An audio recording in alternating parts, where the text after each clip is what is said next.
Chapter 882. Her long eyelashes fluttered, and the corners of her lips curled up. It fits. How did you know my size? He stared at her with his deep eyes and smiled.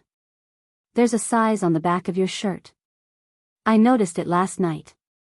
The smile on Yizisu's face became sweeter, and something broke out from the bottom of her heart. Under his affectionate gaze, she shyly lowered her eyes. The space between the two of them was filled with pink bubbles, and the room was filled with an ambiguous atmosphere. Xiaoyihan used his right hand to lift her chin, lowered his head, and slowly moved closer to her cheek. Her clear black and white eyes were wide open, and her gaze was confused, as if she didn't know what he wanted to do. He chuckled softly, and suddenly used his left hand to cover her eyes, and his cold lips covered her. A numb feeling spread from where the two of them were pressed against each other. Yizisu couldn't help but tremble. She hurriedly placed her hands on his waist and wanted to push him away, but he held her tightly in his arms. His soft lips tossed and turned affectionately. Slowly, she sank into his gentleness. In the quiet room, it was warm and ambiguous. The sweet atmosphere lingered between the two of them. Their heartbeats quickened, and their breathing became erratic. In a daze, the two of them caressed each other without any rhyme or reason. Suddenly, a melodious ringtone sounded. Yizisu seemed to wake up from a dream, and she suddenly pushed Xiaoyihan away. Her cheeks were flushed, and her eyes were watery with a layer of spring. Her slightly swollen red lips parted slightly, and it was indescribably charming. Xiaoyihan's dark eyes were filled with lust. His slightly rough fingers gently brushed against her lips, and his actions were extremely seductive. Yizisu's heart suddenly shrank, and she only felt her whole body heat up. She hurriedly avoided his scorching gaze and rushed to the coffee table. She picked up her phone and took a deep breath to calm her frantic heartbeat. Hello? The voice that came out of her mouth was soft and hoarse, and even she was shocked. She hurriedly patted her burning cheeks and forced herself to return to normal as soon as possible.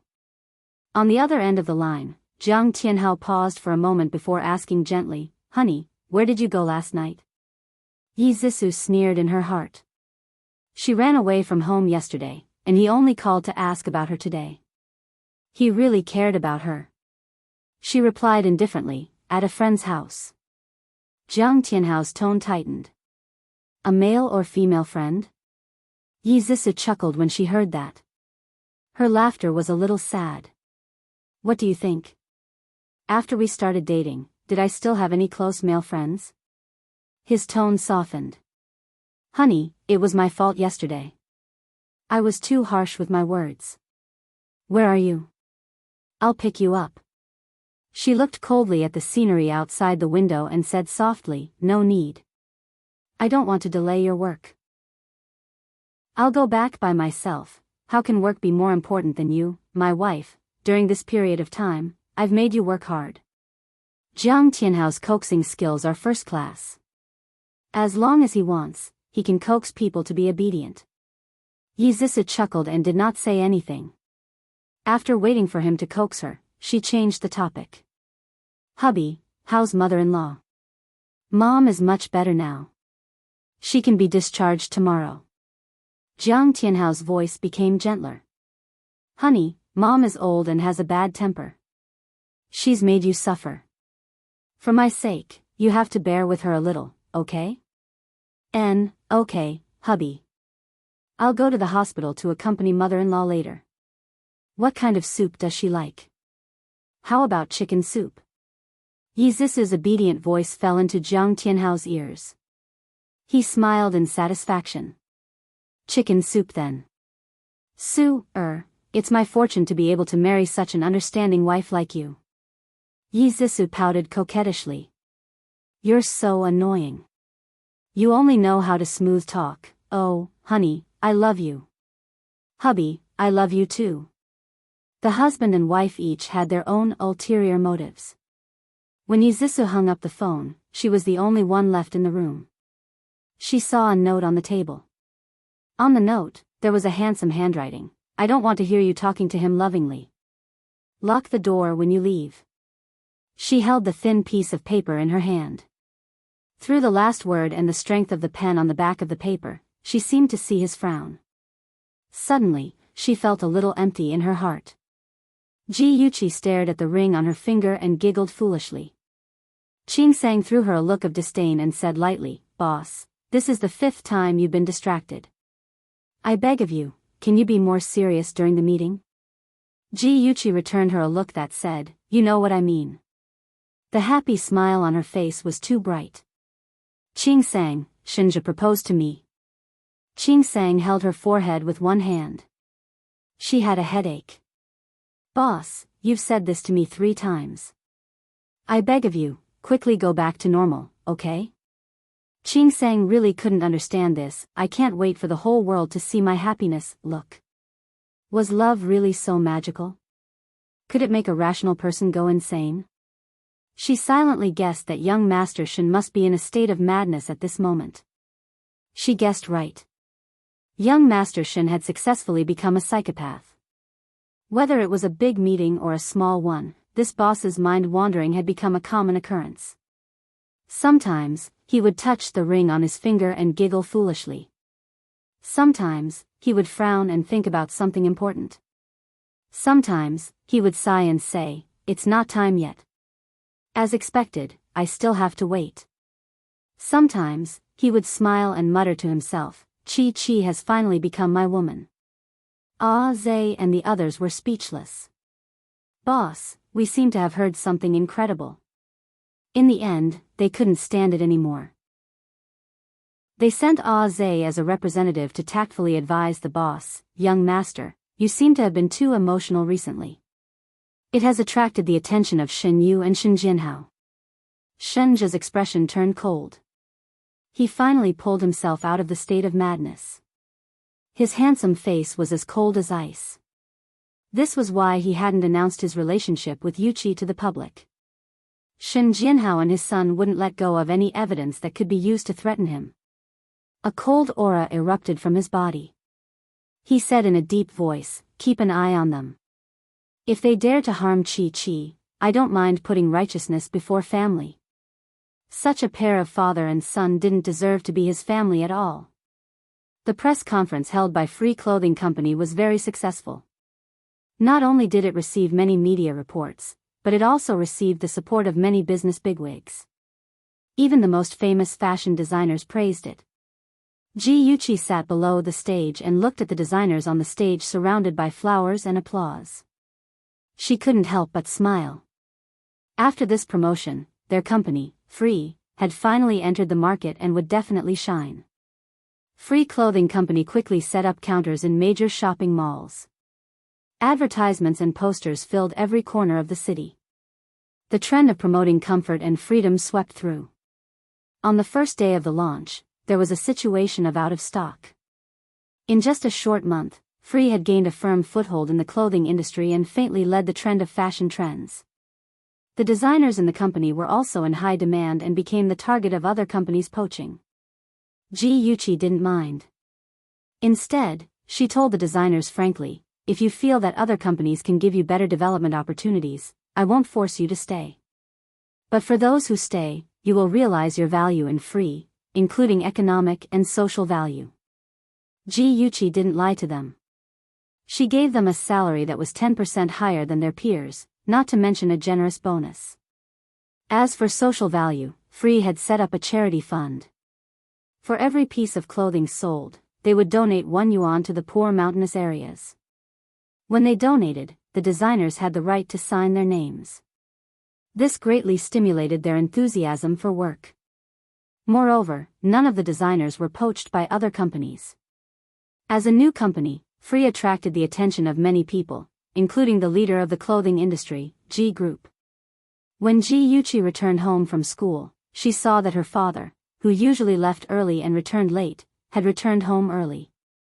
He was holding a newspaper in his hand and his brows were slightly furrowed. He seemed to be troubled by something. She took advantage of his distraction and sat beside him. She tilted her head and looked at him with a smile. "Dad, you're back early today." Bowen's brows relaxed. He casually placed the newspaper on the coffee table and teased, I can't always be a workaholic. I've become estranged from my family. No, Ahan and I love Dad the most. Ji Yuchi smiled and flattered. Ji Bowen couldn't help but laugh. The gloominess in his eyes dissipated.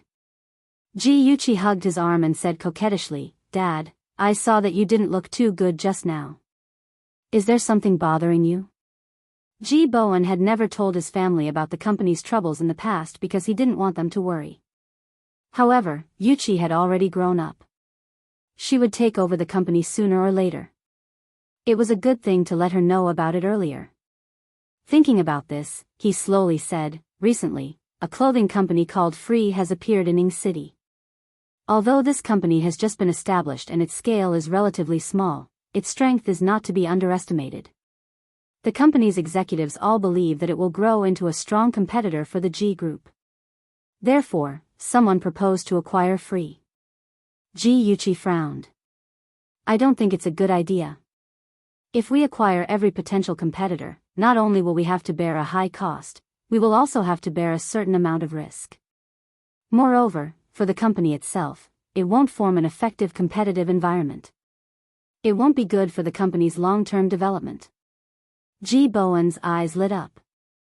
He smiled and said, I didn't expect my daughter to have the same thoughts as me. I don't agree with the acquisition plan either. The clothing brands under the G Group have been the #1 for more than 10 years. Without the stimulation of competition, their designs are also not very innovative. I'm afraid that they won't be able to adapt to the trends soon. Yes, yes. Ji Yuchi nodded vigorously. Dad, I think that the G Group should inject more fresh blood. Also, other than the traditional market, e-commerce is also a fat piece of meat. We can't ignore it. At this time, e-commerce was already on the rise. However, just like other high-end brands, the G Group didn't pay much attention to online sales. Ji Yuchi knew how popular Taobao was later, so she reminded him this time. Ji Bowen smiled and patted her head. The company is already planning to operate in this direction. Chi-Chi, you've really grown up and have your own ideas. This is very good. When you graduate, come to the company and help Dad. Okay. Ji Yuchi blinked. Dad, I'll let you see that your daughter is very amazing. She didn't want to tell her father that she was the boss behind Free. When the time was right, she would give him a surprise. Ji Bowen was amused by her playful appearance and laughed heartily. Awesome novel, Shinwoo 799. Chapter 883. His laughter stopped abruptly. His dark gaze fell on Yuchi's middle finger. A beautiful diamond ring was sparkling. His expression turned ugly and his voice was stern. Yuchi, what's with that ring? Ji Yuchi retracted her finger uncomfortably and said softly, Dad, I wanted to tell you, but I couldn't find the right opportunity. She raised her head and met his gaze with determination. Biting her lip, she said, I'm in love. Ji Bowen's expression changed a few times. Finally, he snorted coldly. Just in love? Ji Yuchi leaned in front of him and smiled ingratiatingly. Her eyes curved into crescents as she said carefully, I agreed to his proposal. Ji Bowen's heart was burning with anger. His daughter had been abducted by that brat and he didn't even know about it. He opened his mouth and was about to fly into a rage when Yuchi hurriedly begged for mercy. Dad, if you want to teach me a lesson, why don't you go to the study? Looking at his daughter's pitiful little face, Ji Bowen's heart softened. He suppressed the anger in his heart and sighed. Tell me, which family's brat is it? I'll say the ugly words first. If that brat doesn't enter my eyes, even if you agree to his proposal, you can forget about being together. Ji Yuchi pouted and blinked. Her voice was light and playful as she said, Daddy, do you like the eldest young master of the Shin family? Ji Bowen was startled. When Shinja disregarded his own safety and blocked the sulfuric acid for Chi-Chi, he felt that something was wrong. Most people wouldn't be able to risk their own lives to protect others. He didn't expect them to really be in love. After a moment, he said with a gloomy expression, It seems that you two have been together for a long time. You actually hid it from me for so long. Ji was full of guilt. Dad, I'm sorry. I have my reasons, forget it. Girls have grown up and should have their own thoughts. Dad doesn't blame you. Although he said that, Ji Bowen still felt a little lonely in his heart. The daughter he had treasured for so long was going to leave him one day and go into the arms of others to start a new life. The corners of his lips curled up as he caressed his daughter's hair. His voice was gentle as he said, "That boy from the Shin family is a capable man. He's good to you too. I'm relieved to hand you over to him." Daddy. Ji was speechless. Her eyes were red and covered with a layer of water. She blinked back her tears and threw herself into his embrace. Daddy, thank you. Ji Bowen patted her back. At this point, as a father-in-law, he had to meet his future son-in-law. Chi, is Shinja free recently? Ask him out and we'll have a meal together. Okay, I'll ask him out. Ji blinked. Dad, can you not tell Auntie Chen for the time being? We plan to get married after I graduate. We don't want too many people to know about our relationship. Ji Bowen nodded. That's good too. Do Shinja's parents know about your relationship? They don't know yet. The situation in the Shin family is a little complicated. Ji hesitated. Ji Bowen thought for a moment and knew what was going on. Shin Jinhao's first wife gave birth to his eldest son, Shinja, but she passed away a few years later. His new wife, Tao Shirin, gave birth to his second son, Shinyu. Although in the eyes of outsiders, the Shin family was happy and blissful, there were many discord in the wealthy families. Who knew what was going on behind the scenes? After dinner, Ji lazily lay on the sofa and chatted with Shinju on the phone. When she heard his magnetic and affectionate voice coming from the other end of the line, she couldn't help but smile. Her exquisite eyes were full of smiles. Ja, I told my dad about us. He wants to see you. Okay, when? Shinja touched the ring on his finger and a crazy smile appeared on his face. His voice was gentle and charming. Ji rolled a few times on the sofa. Tomorrow night at 7:00 at Zuixiang restaurant. Don't be late. Okay, got it. His little girl's soft voice was right next to his ear. He couldn't help but miss her. The corners of his lips moved slightly and her name came out from between his lips.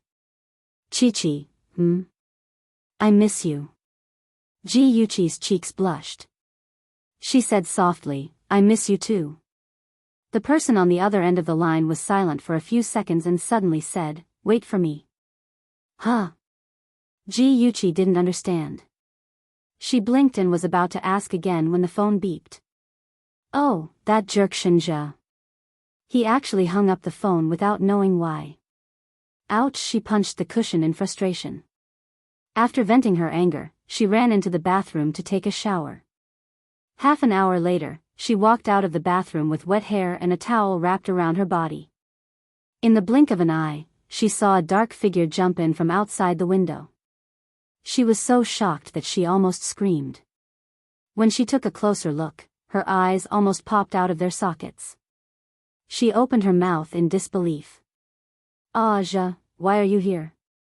The little girl in front of him had just taken a shower. Her wet hair was wrapped in a towel and her entire body was wrapped in only a towel.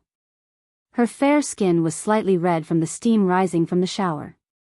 Her exquisite collarbones, beautiful neck and slender legs were breathtakingly beautiful. Her charming almond-shaped eyes widened in surprise. Her pink lips were slightly parted and her dazed expression was so adorable that it made people want to pinch her cheeks. Shinja walked closer to her with his long legs. There was a suppressed flame in his dark eyes that lit up his eyes. Ji heart trembled and she instinctively retreated. He had already opened his arms and pulled her into his embrace. His cold lips kissed her cheek and he whispered, I really wanted to see you, so I came here.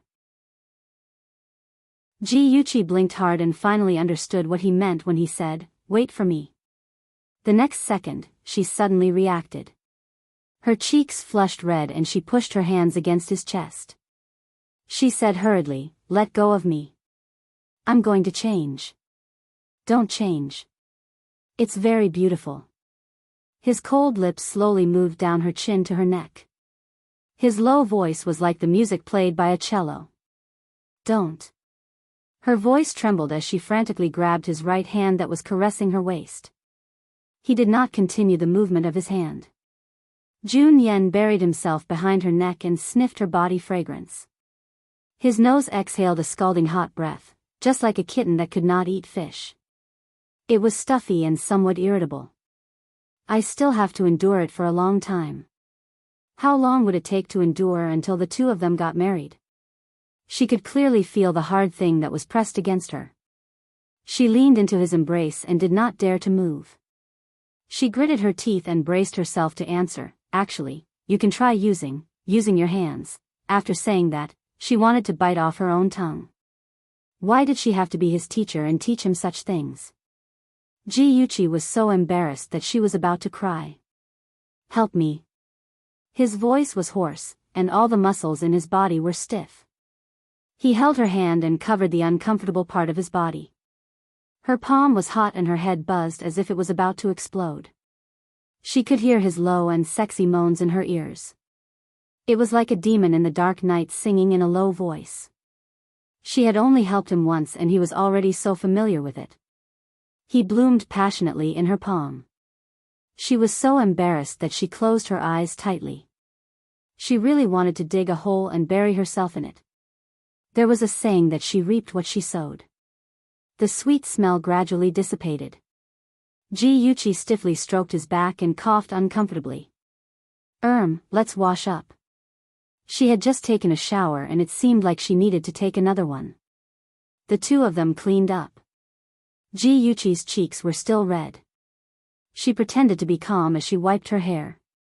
However, the towel in her hand was snatched away by a big hand. Shenja naturally pulled her to sit on his lap and wiped her hair with the towel. Then, he dried her hair with the hairdryer.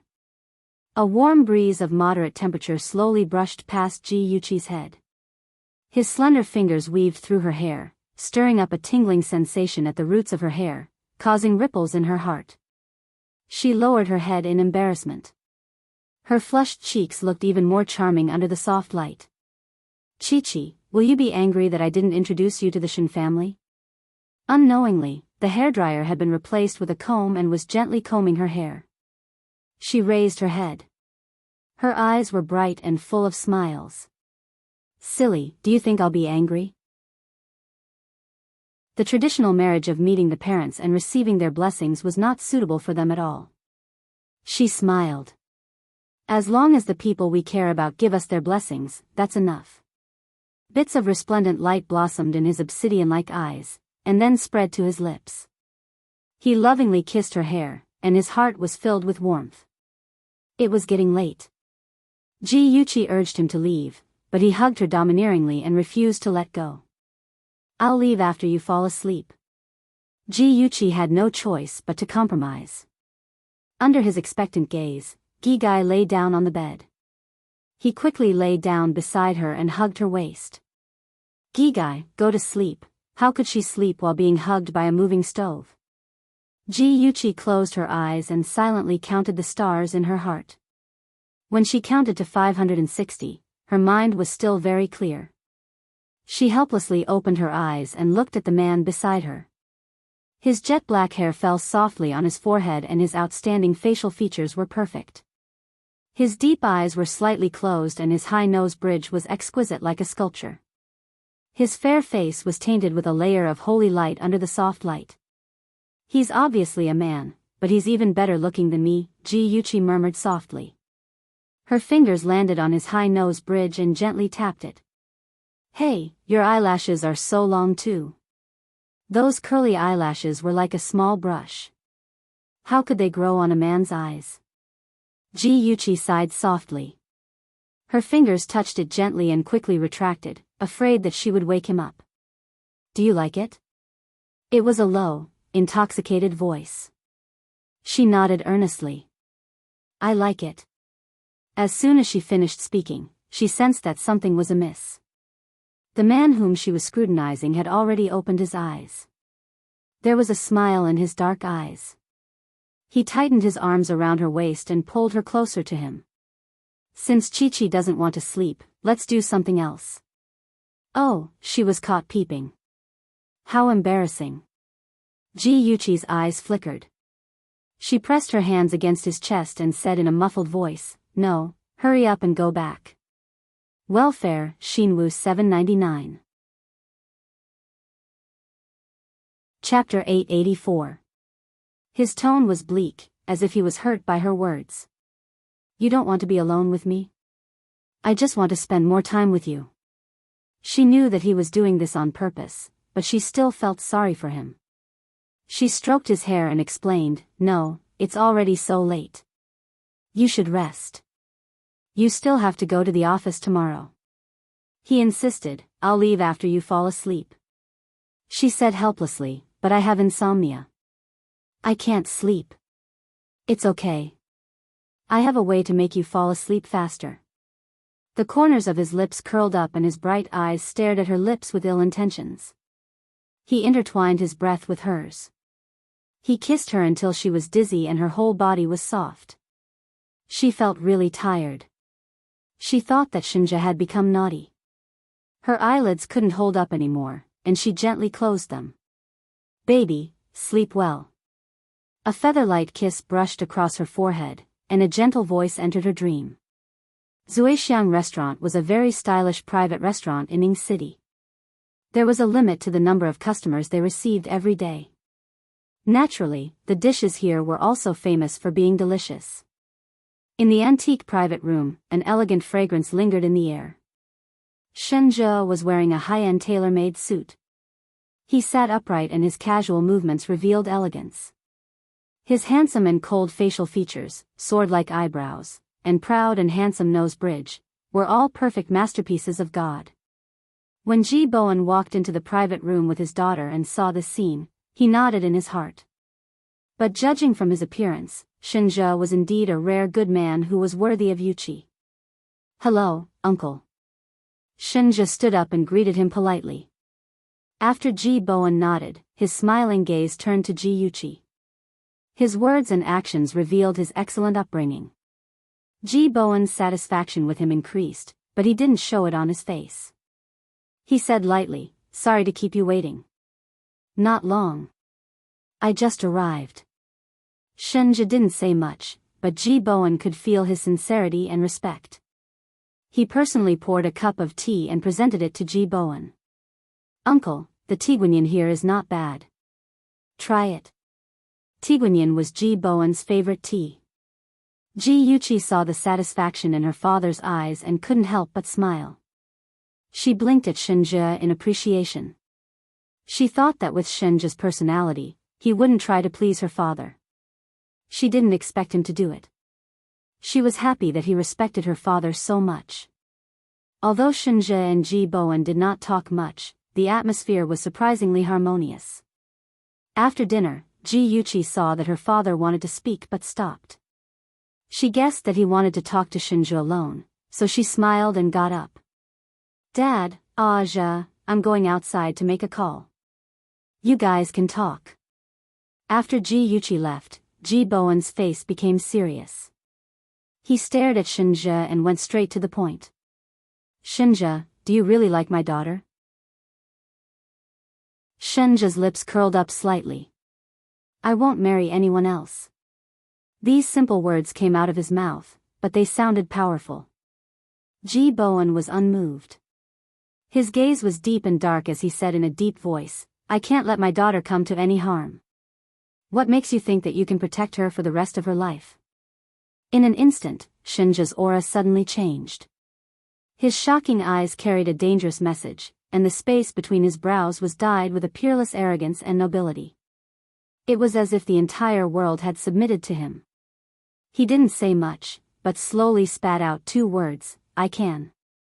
Every person with power had their own kind of aura. Ji Bowen could feel that kind of aura from him at this moment. It was arrogant and unruly, cold and domineering, and noble like a king. This was the real Shinja, who stood at the top of everyone. Ji Bowen looked at him deeply. I don't want my daughter to marry into a dragon's pool or a tiger's den. Do you understand what I mean? Ji Bowen was not an easy person to deal with. Last night, Yuqi told him about her relationship with Shenjia. He used his connections and even old friends that he had not contacted for a long time to find out about the Shen family. In the end, his guess was confirmed. The Shen family was not as harmonious as it seemed on the surface. Shenjia was very capable to be able to live safely until today. Shenjia's gaze changed slightly. His expression was solemn as he said solemnly, I won't let my woman suffer with me. Before Qiqi marries me, I will deal with those problems. Remember your promise. When Ji Yuqi returned to the private room, their conversation had already ended. Although she did not know what they had talked about, she realized that her father's attitude towards Shenjia had changed.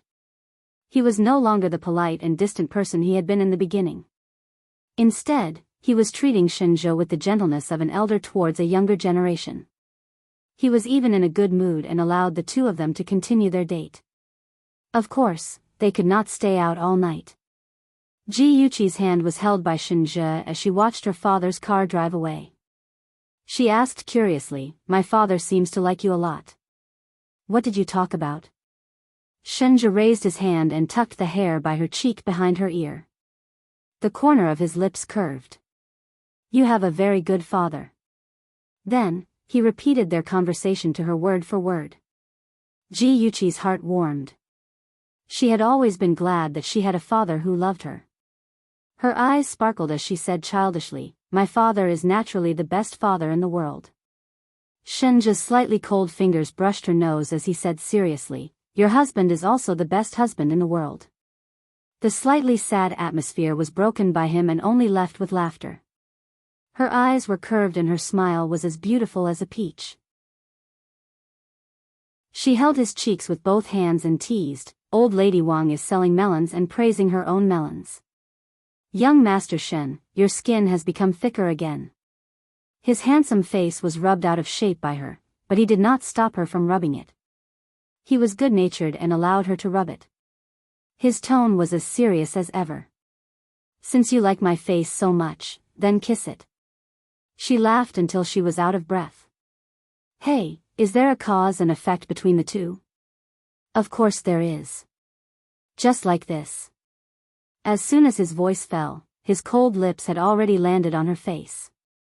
He whispered softly in her ear, I like it so much that I can't help but want to take a bite. On the streets at night, neon lights flickered. At the intersection where people were coming and going, a tall and handsome figure held a petite girl in his arms. He protected her in his embrace. Other than him, no one else could see her blushing face that was as beautiful as a flower. Even acquaintances who passed by could not recognize Ji Yuqi, who was tightly hugged by Shenjia. When Yizisu and Xiaoyihan passed by them, they only glanced at them indifferently before returning all their attention to Xiaoyihan. Ever since that ambiguous morning, Xiaoyihan had been looking for all kinds of reasons to ask Yizisu out. Yizisu was already physically and mentally exhausted from being tortured by Yuxiu. She had also completely lost all hope for Jiang Tianhao and was in a period of emotional emptiness. Coincidentally, a man who could give her warmth and make her happy had appeared. Of course, she would not reject him. At first, she would still pretend to be reserved and evade him. However, when he had several coincidental encounters with her in the shopping mall, campus, and bars, she allowed him to carefully hold her hand. Xiaoyihan took Yizisu to an extremely lively bar. The colorful lights were flashing and sexy dancers were stripteasing on the poles. A group of wild men below the stage were hooting. The atmosphere was hot and fiery. For a beauty like Yizisu, even if she had a male companion by her side, when she walked into the bar, she was like a little white rabbit walking into a pack of wolves. She attracted a lot of hot gazes. The naked desire in their eyes almost tore her apart. Yizisu had never been to such a daring place. She was a little afraid in her heart, but more than that, she was faintly excited. She suddenly felt like she had stepped into a new world. That kind of life where she was the center of attention and sought after by men made her blood begin to boil. Xiaoyihan turned his head and saw the fire hidden in her eyes. The corners of his lips curled up mockingly. The so-called White Lotus goddess, after taking off her outer clothes, was nothing more than a loose woman. The wild music started to play. All kinds of men and women on the dance floor swayed their waists and buttocks in the wind. There were already men and women who could not help but hide in the corner and make out discordant sounds. Yizisu and Xiaoyihan were also on the dance floor. They were using the wild dance to release their emotions. Unknowingly, the deafening electronic music turned into soothing music. Xiaoyihan stretched out his long arm and pulled Yizisu into his embrace. She was still in a state of excitement. Her beautiful eyes were sparkling and her cheeks were rosy, just like a cute apple. Xiaoyihan's eyes darkened. He slowly leaned over and kissed her lips. She subconsciously wanted to push him away, but he held her hand tightly and deepened the kiss. At this moment, Yizisu's hearing became more sensitive. She could clearly hear the sound of her heart beating faster. She could also hear the sounds of couples kissing around her. Her heart trembled. The feeling of her blood boiling came back. She no longer resisted. She slowly closed her eyes and gave in to him. The ambiguous sounds in her ears became clearer and clearer. It was as if she was in heaven. When Xiaoyihan picked her up horizontally and stuffed her into the back seat of the car, she suddenly opened her eyes and hugged his neck to stop him from taking another step. Her bright eyes were filled with shyness and her voice was seductive. "Brother Ihan, I'm sorry. I'm already married. I'm not worthy of you." Xiaoyihan's scorching lips rubbed against her neck. His deep voice was filled with desire. "Zisu, I won't allow you to say such things. In my heart, you are the purest. You won't understand how happy I was when you were willing to look at me. Zisu, I love you." His scorching breath sprayed on her neck. His rough fingers rubbed against her skin. As she was pressed against his chest, she could clearly hear his intense heartbeat. A flame ignited in her heart and burned her body. She really wanted to follow her instincts and accept his love. However, she still remembered her mother's words. If a man obtained it too easily, he would not cherish it. Thus, she gritted her teeth and pushed him away resolutely. She frantically adjusted her clothes. "Brother Ihan, we can't do this. I should go home." Xiaoyihan's handsome face was abnormally red. He took a deep breath and suppressed his desire. He said in a hoarse voice, "I'm sorry. I lost control just now. I'll send you home." As he spoke, he combed her hair with his fingers. No need." Yizisu was like a bird startled by the twang of a bow. She frantically avoided his fingers. "I'll go home on my own." She quickly opened the car door. Just as she was about to jump out of the car, Xiaoyihan's deep and sad voice was heard. "Are you afraid of me?" Her body trembled. She softly said, "No, I just don't want my husband to misunderstand." Attention, Songshu 566. Chapter 885. Xiaoyihan grabbed her arm and said angrily, "Who does Jiang Tianhao think he is? Since he let you down, why do you still care about what he thinks? Zisu, you're a good woman who deserves to be cherished by any man. Why do you still want to be with him and torture yourself?" Her back was facing him, and her body was trembling slightly. The next second, her tears fell onto the back of his hand. It was icy cold, and he couldn't care less anymore. He suddenly pulled her into his embrace and howled with heartache, "Silly, silly. Why do you have to torture yourself like that?" Finally, someone understood her grievances. Finally, someone felt sorry for her. She couldn't help but cry. She turned around and threw herself into his arms, crying like a child. He caressed her back again and again. He didn't say any comforting words, but she didn't feel lonely anymore. Her eyelids suddenly felt cold. His warm lips gently kissed away the tears on her face, bit by bit, full of tenderness. He whispered softly in her ear, "Don't cry, baby. I'll protect you from now on." No, it's not worth it. Brother Ihan, I don't deserve to be treated like that by you. She shook her head with tears streaming down her face. Her long eyelashes were stained with tears, and her big, watery eyes were like a bright lake. Silly girl, you're very good. You deserve my wholehearted treatment. He kissed her forehead. His movements were extremely gentle, as if he was treating a priceless treasure. Forget about me. I'm already married. Yizisu choked with sobs and couldn't speak. She leaned into his embrace and sobbed softly. His voice was very soft in her ear.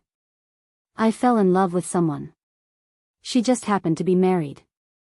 I'm not afraid of being cursed. I just don't want her to ignore me. The night scene outside the car window was bustling with people. Yizisu's lonely heart was filled at this moment. It was as if thousands of peach blossoms had bloomed in her heart, fragrant and resplendent. In the end, Xiaoyihan ignored Yizisu's objections and drove her to the entrance of her neighborhood. Before she got out of the car, Xiaoyihan gently kissed her on the cheek. Fortunately, it was late at night and there was no one around. She was not worried about being seen by others. She shyly pursed her lips and whispered, Brother Ihan, drive carefully. Xiaoyihan brushed her lips with his finger and smiled gently. He opened the car door for her in a gentlemanly manner and leaned against the car as he watched her enter the neighborhood. Yizisu took a few steps and couldn't help but turn back. Seeing the handsome man standing under the light, her lips curved. She turned around and walked towards the elevator in a good mood. She did not expect to bump into Jiang Tianhao at the entrance of the elevator. A trace of panic flashed through her heart. She quickly walked forward, hugged his arm, and smiled. Hubby. Jiang Tianhao's eyes were deep and dark. The corners of his lips curled up stiffly. Wifey, it's so late. Where did you go? Yizisu buried her face in his arm and could not see his gloomy eyes. She pouted coquettishly. I went to a classmate's birthday party. I even mentioned it to you this morning. How could you forget? Jiang Tianhao's expression became more and more strange, but his tone was normal. I was too busy. I actually forgot about it. Wifey, did you drive back? Yizisu said coquettishly, No, a classmate sent me back. Was it a guy or a girl? He suddenly lifted her chin with his finger, jealousy written all over his face. She laughed softly. Of course it was a female classmate. Hubby, are you jealous? His furrowed brows slowly relaxed and he smiled. Of course. My wife is so beautiful. There must be a lot of people coveting you. How can I not watch over you? You're so annoying. Ah, the elevator is here. Hubby, let's go in. Jiang Tianhao's eyes drooped slightly as he followed her into the elevator. His hands hanging by his side clenched into fists. Birthday party, female classmate. Heh, what a good excuse. Did she think that he was blind and could not see her getting out of a luxury car? That man was so attentive to her. Even from a distance, he could tell that their relationship was not ordinary. If she was not guilty, why would she lie? That B*TCH actually dared to betray him. He would let her know the price of betraying him. That night, Jiang Tianhao was so passionate that it was scary. He did not wait for her to prepare and forcefully entered her. She was in so much pain that she almost cried. She begged him to be gentler. Although he said comforting words, his movements became more intense. He was like a ferocious beast, devouring her over and over again. The tearing pain made her unable to feel the slightest bit of happiness. She curled up under him and sobbed. He roared and after venting, he hugged her in his arms. His right arm wrapped around her neck with great strength. His pitch-black eyes were cold, but his voice was low and gentle. I'm sorry, wife. I lost control just now. Does it hurt a lot? Yizisu cried like a tearful person. She never knew that being forced to do such a thing would be so painful. She hit his chest resentfully. Woo-woo, I told you to be gentler. It hurts so much. All right. Baby, don't cry. Let me see. Jiang Tianhao ignored her struggles and lifted the blanket covering her body. Sure enough, that place was already muddy, torn, and swollen. It was like a delicate flower that had been ruthlessly ravaged. It was pitiful, but also had a kind of miserable beauty. Suddenly, a tyrannical pleasure rose from his bones. Destroy her. This thought flooded into his mind like a tide. The wind rolled and surged wildly. He suddenly clenched his fists and closed his eyes, temporarily suppressing his desire to torture her. He took out a tube of ointment from the drawer and carefully applied it on her. There was no nitpicking about the feelings of guilt and pity. It was as perfect as the 24 filial piety husband in the past. On this night, Jiang Tianhao seemed to have discovered a new world and stepped into a new world. He released the violent and bloodthirsty in his bones and tried new things on Yizisu. He began to be passionate about cross-dressing games and would even use sex toys to liven things up. Yizisu was tortured to death by him every time. She couldn't believe how cruel this well-dressed man in front of her was. In just a few days, she lost a lot of weight. Every night, the thing she was most afraid of was Jiang Tianhao walking into the bedroom and taking out his latest game. She shivered and cried for mercy, but he was unmoved and still tortured her. After it was over, he was as gentle as before and sincerely begged for her forgiveness. Sex/violence. This word circled in Yizisu's mind. However, she was too embarrassed to say it out loud and didn't dare to tell anyone. She was glorious in front of others, but in private, she swallowed her bitterness into her stomach. She became more and more afraid and didn't want to persist anymore. The idea of divorcing Jiang Tianhao became stronger and stronger. Finally, she asked Xiao Yihan out. This was the first time the two of them met after Xiao Yihan expressed his feelings for her. The two of them agreed to meet at a high-class clubhouse. Yizisu was wearing a high-collared shirt and black high-waisted pants, wrapping herself up tightly. When Xiao Yihan saw her, he frowned and said with pity, "Zisu, why have you lost so much weight? Are you sick?" Yizisu forced a smile. "No, I'm fine. Brother Yihan, let me pour you a cup of tea." Under Xiao Yihan's suspicious gaze, her slender fingers grasped the purple clay teapot and slowly poured the tea. As she poured the tea, the red marks on her wrist naturally appeared. She didn't notice it and smiled slightly. "Brother Yihan, please have some tea." Xiao Yihan didn't take the teacup. He stared coldly at her wrist. In the next second, he grabbed her arm and, under her panicked gaze, quickly rolled up her sleeve. At that moment, it was a ghastly sight. Her fair arm was covered with red marks. His face was ashen. Ignoring her cries of alarm, he rolled up her other sleeve. The same red marks covered her entire arm. His eyes instantly burned with anger. He gritted his teeth and said, "Did Jiang Tianhao do this?" Yizisu's long eyelashes fluttered. Sparkling tears rolled down from the corners of her eyes. She hurriedly turned her head and wiped her tears. She said stubbornly, "It wasn't him. I accidentally fell." "Brother Yihan, don't misunderstand." "Fell?" Xiao Yihan was so angry that he laughed and said sternly, "What a fall. I really couldn't tell that you were capable of such a thing. What's so good about that jerk Jiang Tianhao that makes you treat him like this? Don't say any more. I beg you, don't say any more." Yizisu covered her face with both hands. She broke down and cried.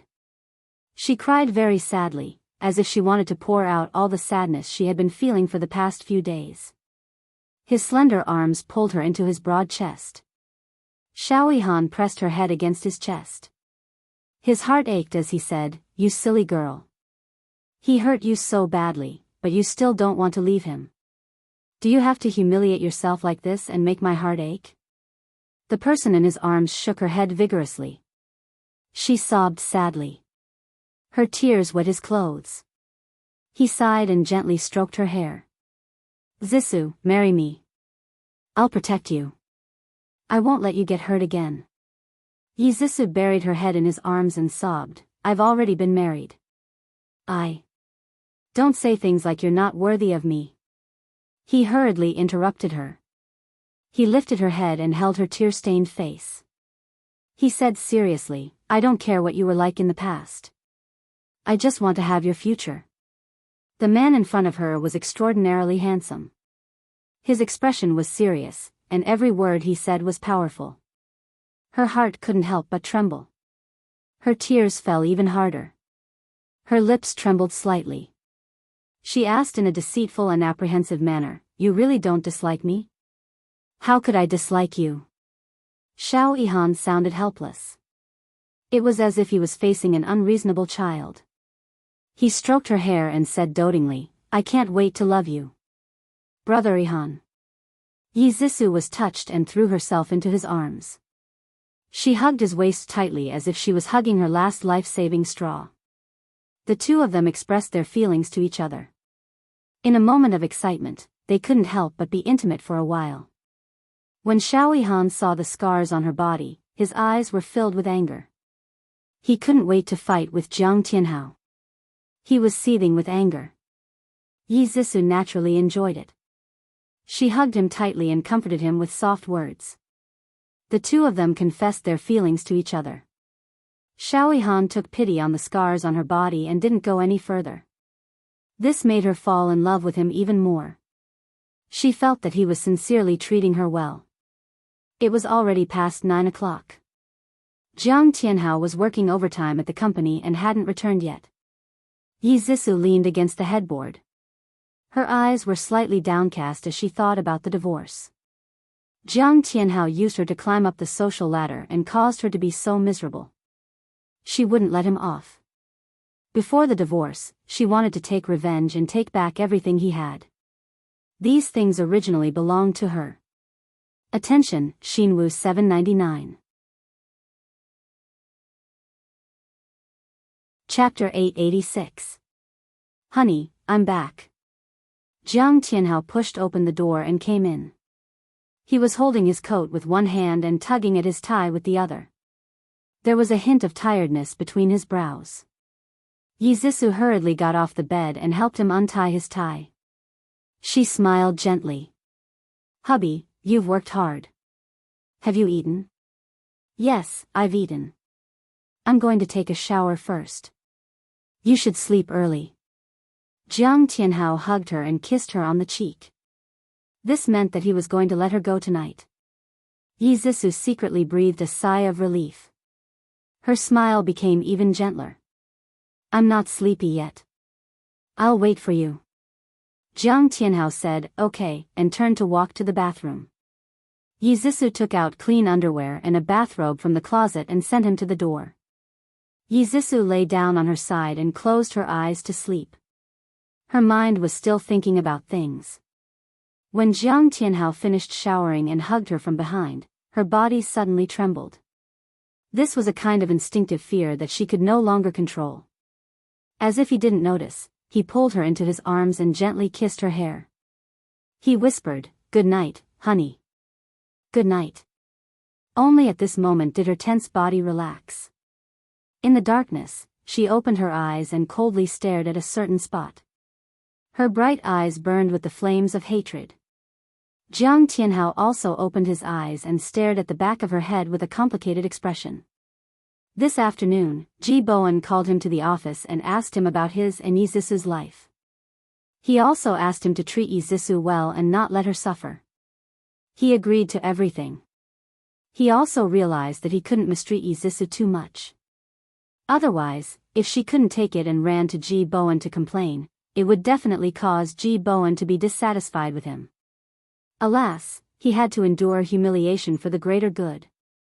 The woman in his arms, it would be better to slowly teach her a lesson. After that, Yizisu's life got a lot better. Although Yu Xiu was still bothering her, at least Jiang Tianhao was no longer tormenting her. She had time to catch her breath.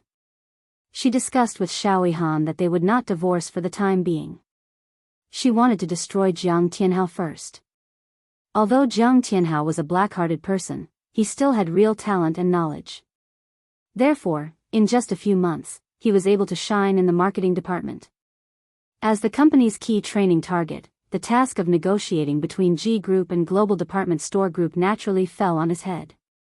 For this reason, G. Bowen specially called him to the office and told him that he must prepare well and complete the task well. The board of directors attached great importance to this negotiation. If he did well, he would soon be promoted to deputy director of the marketing department. With such a good opportunity to climb up the ranks, Jiang Tianhao naturally would not give up. Global Department Store was the largest department store group in the United Kingdom. They had department stores in all the developed countries. Almost all the clothing brands that could enter Global Department Store were world famous. Global Department Store had an unwritten rule that every year, they would remove the clothing brands with the worst sales in the mall and replace them with brands that they liked. This year, Global Department Store was targeting China's clothing brands. They planned to pick out the most promising brand from China's clothing and bring it into Global Department Store. When the news came out, the entire domestic clothing industry was in an uproar.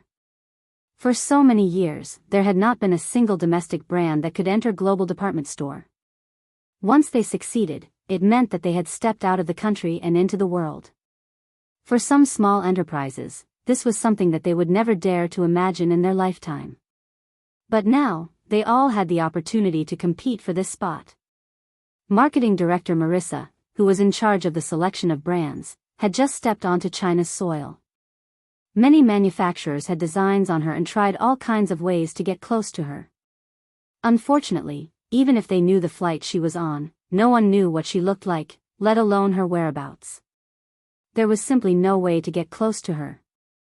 Jiang Tianhao was proud of his talent and disdained to play tricks. Every day, he worked overtime to write the proposal. He was secretly determined to conquer Marissa with his talent. On the other hand, Ji Yuqi also attached great importance to this selection. Her slender fingers tapped lightly on the office desk.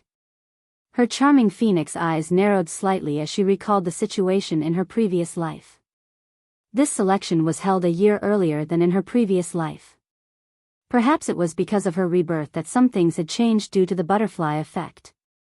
In her previous life, the person who won the selection was Jiang Tianhao. It was because of this that he gained the recognition of his father and the board of directors and climbed to the position of marketing director. Don't underestimate this position. It was the most important step for Jiang Tianhao to get close to the center of power. She snorted coldly. This time, with her around, he could forget about getting his way. Although the G Group's business was important, protecting the G Group was even more important. Thus, she would rather the G Group give up this fat piece of meat to chase him out of the G Group. Moreover, if Free could get this piece of meat, it could be considered as keeping the goodies within the family. The ones who would benefit would be her own family. This was a good deal. The corners of Ji Yuqi's lips curled up, and a determined smile appeared on her exquisite face. Her phone suddenly rang. She stopped smiling and put the phone to her ear. "How's the matter going?" A man's lazy and magnetic voice came from the phone. "Hey, the fish has taken the bait. It's only a matter of time before they file for divorce. I'm still thinking about when to let the mother and daughter meet. Oh, the scene will definitely be exciting. I'm looking forward to it." Ji Yuqi raised her eyebrows and laughed softly. "You're really something. No wonder you're the #1 prince." "Of course, I'm a professional." The man laughed softly, but there was a subtle bitterness in his laughter. "Miss, I've already completed half of the task you gave me. How's the matter I gave you going?" Ji Yuqi leaned back in her comfortable chair. Her eyes were filled with warmth as she said calmly, "In a week's time, Dr. Johnson will perform the surgery on Anton. After you've completed your task, you can go to America to accompany her. And will definitely be very happy to see her handsome brother." The person on the other end of the phone was silent for a moment. Then he said slowly in a low voice, "Has anyone ever told you that you're actually not a bad person?" Ji Yuqi was stunned. Complex emotions flashed past her eyes. Her voice was cold. "That's because you don't understand the complete me. You don't have to thank me. I'm just doing things according to our agreement. The man laughed softly. This time, there was joy in his laughter. Why do I feel like you're angry?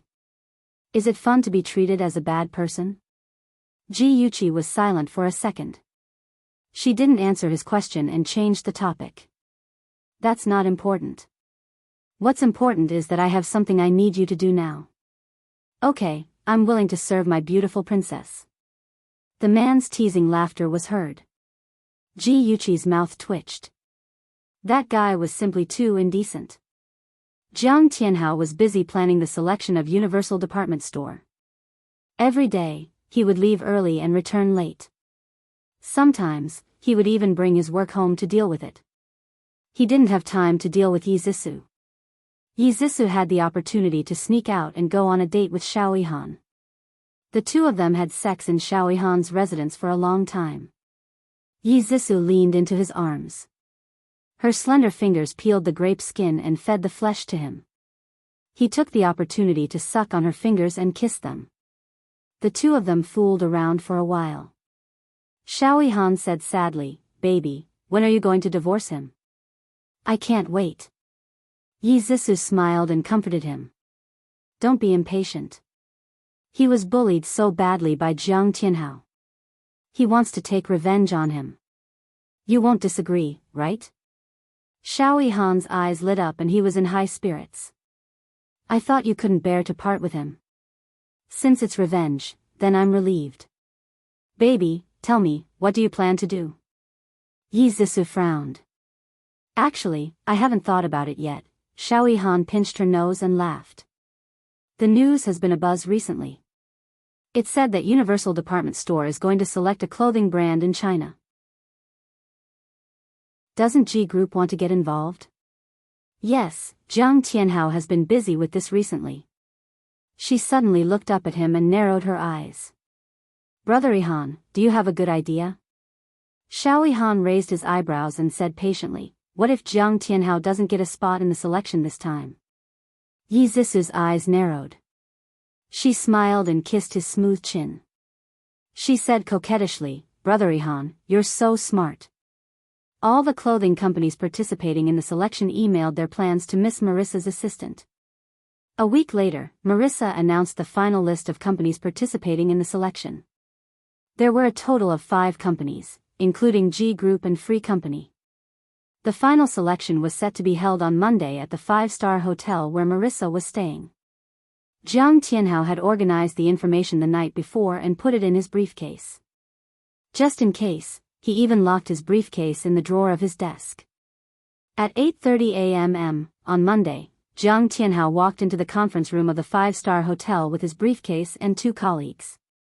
There were already 3 people sitting in the luxuriously decorated conference room.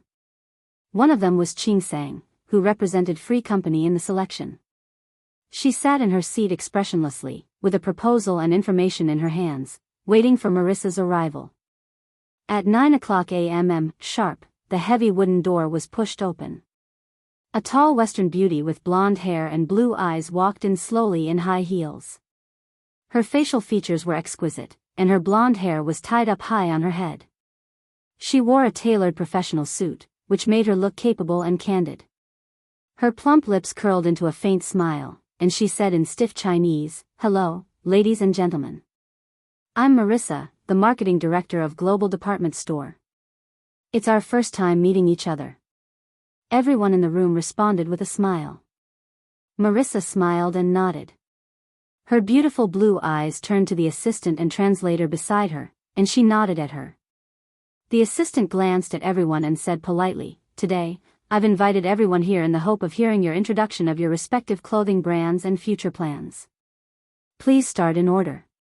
First, Mr. Chen from Aujia Company will come to the stage to give his speech." A handsome middle-aged man in a suit and leather shoes stood up and walked towards the podium. His assistant immediately distributed the information to everyone present. The projector projected the beautifully made PowerPoint slides onto the huge screen. The man in a suit on the stage spoke in English. Marissa listened attentively and nodded in agreement from time to time. Jiang Tianhao looked calm and seemed to be listening attentively. In fact, only he knew that the back of his shirt was drenched in sweat. Come and see, Shinwoo 799. Chapter 887. It would be a lie to say that he wasn't nervous. This was the first time he was facing such an important meeting after graduating from university. This meeting could be said to be a turning point in his life. He could only succeed, not fail. Qing Sang calmly glanced at Jiang Tianhao's tightly clenched fingers, and her lips curled into a faint sneer. Next, let's welcome Miss Qing Sang from Free Company. Qing Sang was in fourth place, and the person behind her was Jiang Tianhao. She didn't look nervous at all, and her beautiful face was still expressionless. Her hair was combed neatly, and she wore a professional suit. She actually had the noble and elegant temperament of a queen. Her deep eyes calmly looked down at the audience, and her words were clear, and she calmly and rationally expressed her views. There was always a magnetic field between similar people. Marissa's impression of Qing Sang slowly increased. When Qing Sang finished speaking, she even smiled and clapped, praising her in broken Chinese, excellent. As the person who spoke after Qing Sang, Jiang Tianhao felt even more pressure. He even wanted to pull at his tie, but in the end, he restrained himself. Finally, let's welcome Mr. Jiang from G Group to the stage. Jiang Tianhao took a deep breath and walked up to the stage with steady and confident steps. He inserted the USB drive into the port and opened the folder that he had opened countless times. Click click. The sound of the mouse clicking. When he saw the names of the files displayed on the screen, Jiang Tianhao's pupils suddenly shrank, and his mind went blank. A bone-chilling chill suddenly rose from the soles of his feet to the top of his head, and he was so cold that he almost trembled. The screen was full of wretched file names.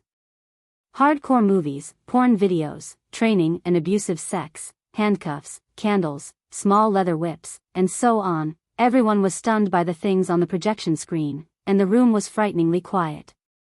Cold sweat dripped from Jiang Tianhao's forehead as he hurriedly closed the folder. Unexpectedly, his hand trembled and he clicked on a video. The scene immediately changed to a naked man and woman. The man was using a leather whip to whip the woman, and he was swearing obscenely. The sound of panting and the low voice resounded throughout the entire conference room. More than 10 men present all stared at the projection, dumbfounded. Some with poor self-control even raised small flags and awkwardly crossed their legs to cover their disobedient parts. Qing Sang stared expressionlessly at the unsightly scene, and there was a glimmer of brilliance hidden in her deep eyes. Marissa's female assistant was already blushing with shame. A trace of displeasure flashed across Marissa's eyebrows, but her tone was still calm. She said in English, "Mr. Jiang, you really know how to joke. However, our time is limited. Please start your presentation quickly." Jiang Tianhao's handsome cheeks were red with embarrassment. He wanted to dig a hole and bury himself in it. He clenched his teeth and tried to calm down. He quickly closed the video, unplugged the USB flash drive, and rummaged in his briefcase for a long time before he found an identical USB flash drive from the bottom. He opened it carefully. This time, he finally found the right one. After the embarrassing scene just now, Jiang Tianhao was so guilty that he didn't dare to look at the eyes of the audience. When he was explaining, he kept making mistakes. It wasn't easy for him to stutter and finish his presentation. The moment he walked off the podium, he knew that he was finished. After Marissa and her assistant discussed it for a while, they announced the result on the spot. Free Company won the selection. Qing Sang was not surprised. She politely shook hands with Marissa and thanked her for thinking so highly of her. Marissa joked, "Miss Qing Sang, are all the women in the workplace in China as good as you?"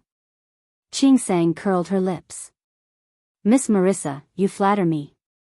My boss is better than me. By the way, she is also a woman." "Wow, that's really unexpected.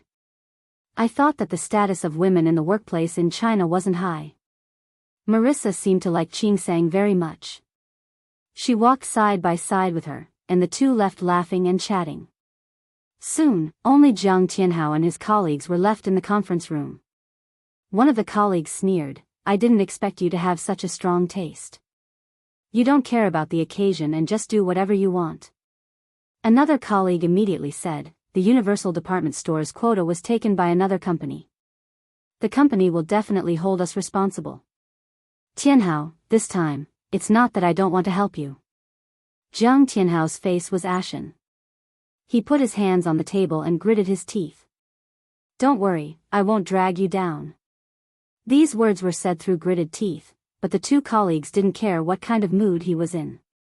After getting the answer they wanted, they looked at each other and smiled in a way that only the other person could understand. In less than half a day, Jiang Tianhao became famous. His name swept through the entire clothing industry. As long as he was mentioned, everyone would talk about his strong taste. Even the G group lost face. Bam! A thick stack of documents was slammed on the table. Ji Bowen roared at Jiang Tianhao with a face full of anger. "What the hell are you doing? It's bad enough that you didn't get the quota, but you also humiliated the company." Jiang Tianhao lowered his head. "Chairman, I know it's too late to say anything. I'm willing to take all the responsibility." You, Ji Bowen pointed at Jiang Tianhao's nose. He was so angry that his whole body was trembling. During the board meeting just now, he was besieged by a group of shareholders. They all said that he didn't know how to pick people. They also said that he was nepotistic and put people who didn't have the ability to commit crimes into the company. The shareholder who often went against him even used this to threaten him to give up the position of chairman. And all of this was because of Jiang Tianhao. He shouldn't have been soft-hearted and let Jiang Tianhao enter the G group. Jiang Tianhao saw that he was angry, but he did not try to defend himself. He only lowered his head respectfully, as if he was admitting his mistake. His slightly downcast eyes were filled with hatred, and his fingers hanging by his legs were tightly clenched into fists. Ji Bowen was so angry that his blood rushed to his head. He felt a metallic taste in his throat. His chest felt uncomfortable. He supported himself with one hand on the desk and said with difficulty, "Get out." Jiang Tianhao raised his head to look at him. His face was pale. He opened his mouth and gasped for breath. He pressed one hand on his chest and the other hand rubbed the drawer as if he was looking for something. "Father-in-law, are you okay?" Ji Bowen had already taken out a medicine bottle. He poured out 2 pills and swallowed them. When his chest felt better, he said sternly, "Get out. I don't want to talk to you right now." Jiang Tianhao didn't say anything. He obediently left the room. His eyes, which were covered by his fringe, were filled with hostility. When he came out of the chairman's office, he was greeted by all kinds of colorful gazes. Some were mocking, some were watching a good show, some were indifferent, and some were adding insult to injury. The only thing missing was sympathy. He didn't need sympathy. He looked around coldly and walked away expressionlessly. Tisk, what's there to be proud of? He just married a good wife. I didn't expect him to be an honest man. He's actually a gentle beast. You can never judge a book by its cover. Shoo, keep your voice down. But I do sympathize with his wife. Do you think he'll use those methods on his wife? Ugh, so perverted. The voices of those discussions weren't loud or soft, but it was just enough to reach Jiang Tianhao's ears. He walked past them expressionlessly as if he didn't hear them. Before he walked out of the office, he slowly turned his head. His cold eyes were filled with hatred. It was like the fire of hell.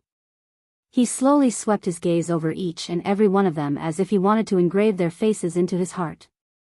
That malicious gaze made people shudder, and everyone subconsciously shut their mouths. That afternoon, the Human Resources Department issued a punishment.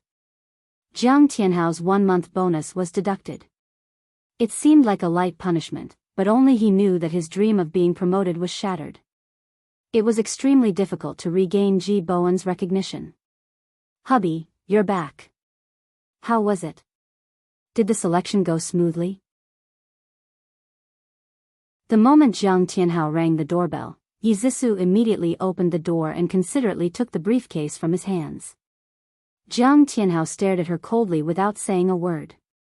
The smile on Yi Zisu's face froze. She said softly, "Hubby, what's wrong? Did it not go well? Don't take it to heart. You'll have another chance next time." She wanted to continue speaking, but Jiang Tianhao grabbed her wrist and strode into the bedroom. "Ah, it hurts. Hubby, be gentler." Her wrist was gripped tightly by him.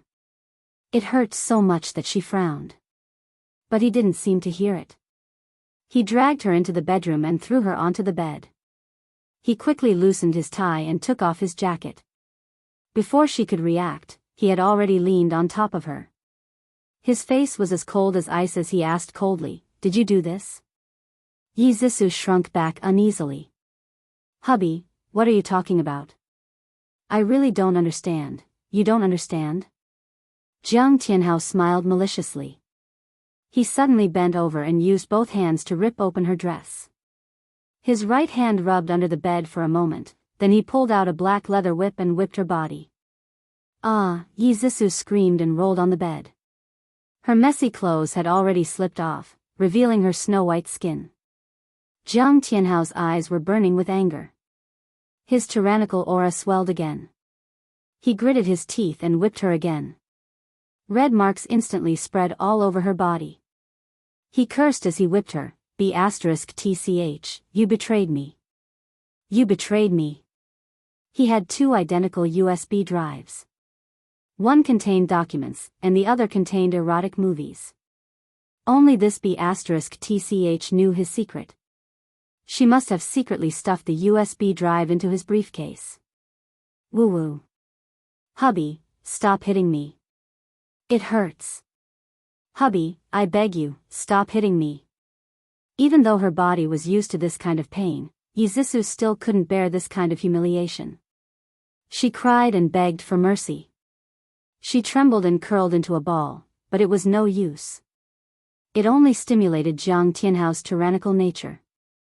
The demon that had been imprisoned in the bottom of his heart for a long time was released.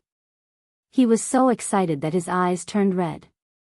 He simply threw away the whip and pulled out his belt. The whip was a sex toy, so it was relatively safe. Even if he whipped it hard, it wouldn't cause too much harm to the abused person. But the belt was different. It could whip a person to death. So, when he raised the belt, Yi Zisu's eyes were full of fear. She rolled on the ground in horror and stumbled toward the door. He kicked her leg and she immediately fell to the ground. She didn't have time to get up, but the belt had already hit her face. She wailed in pain and rolled around on the cold floor. There was no intact skin on her back. There were crisscrossing scars and bloodstains. She cried for Yu Xiu, praying that this nominal mother-in-law could save her life. Come and see. Songshu 566.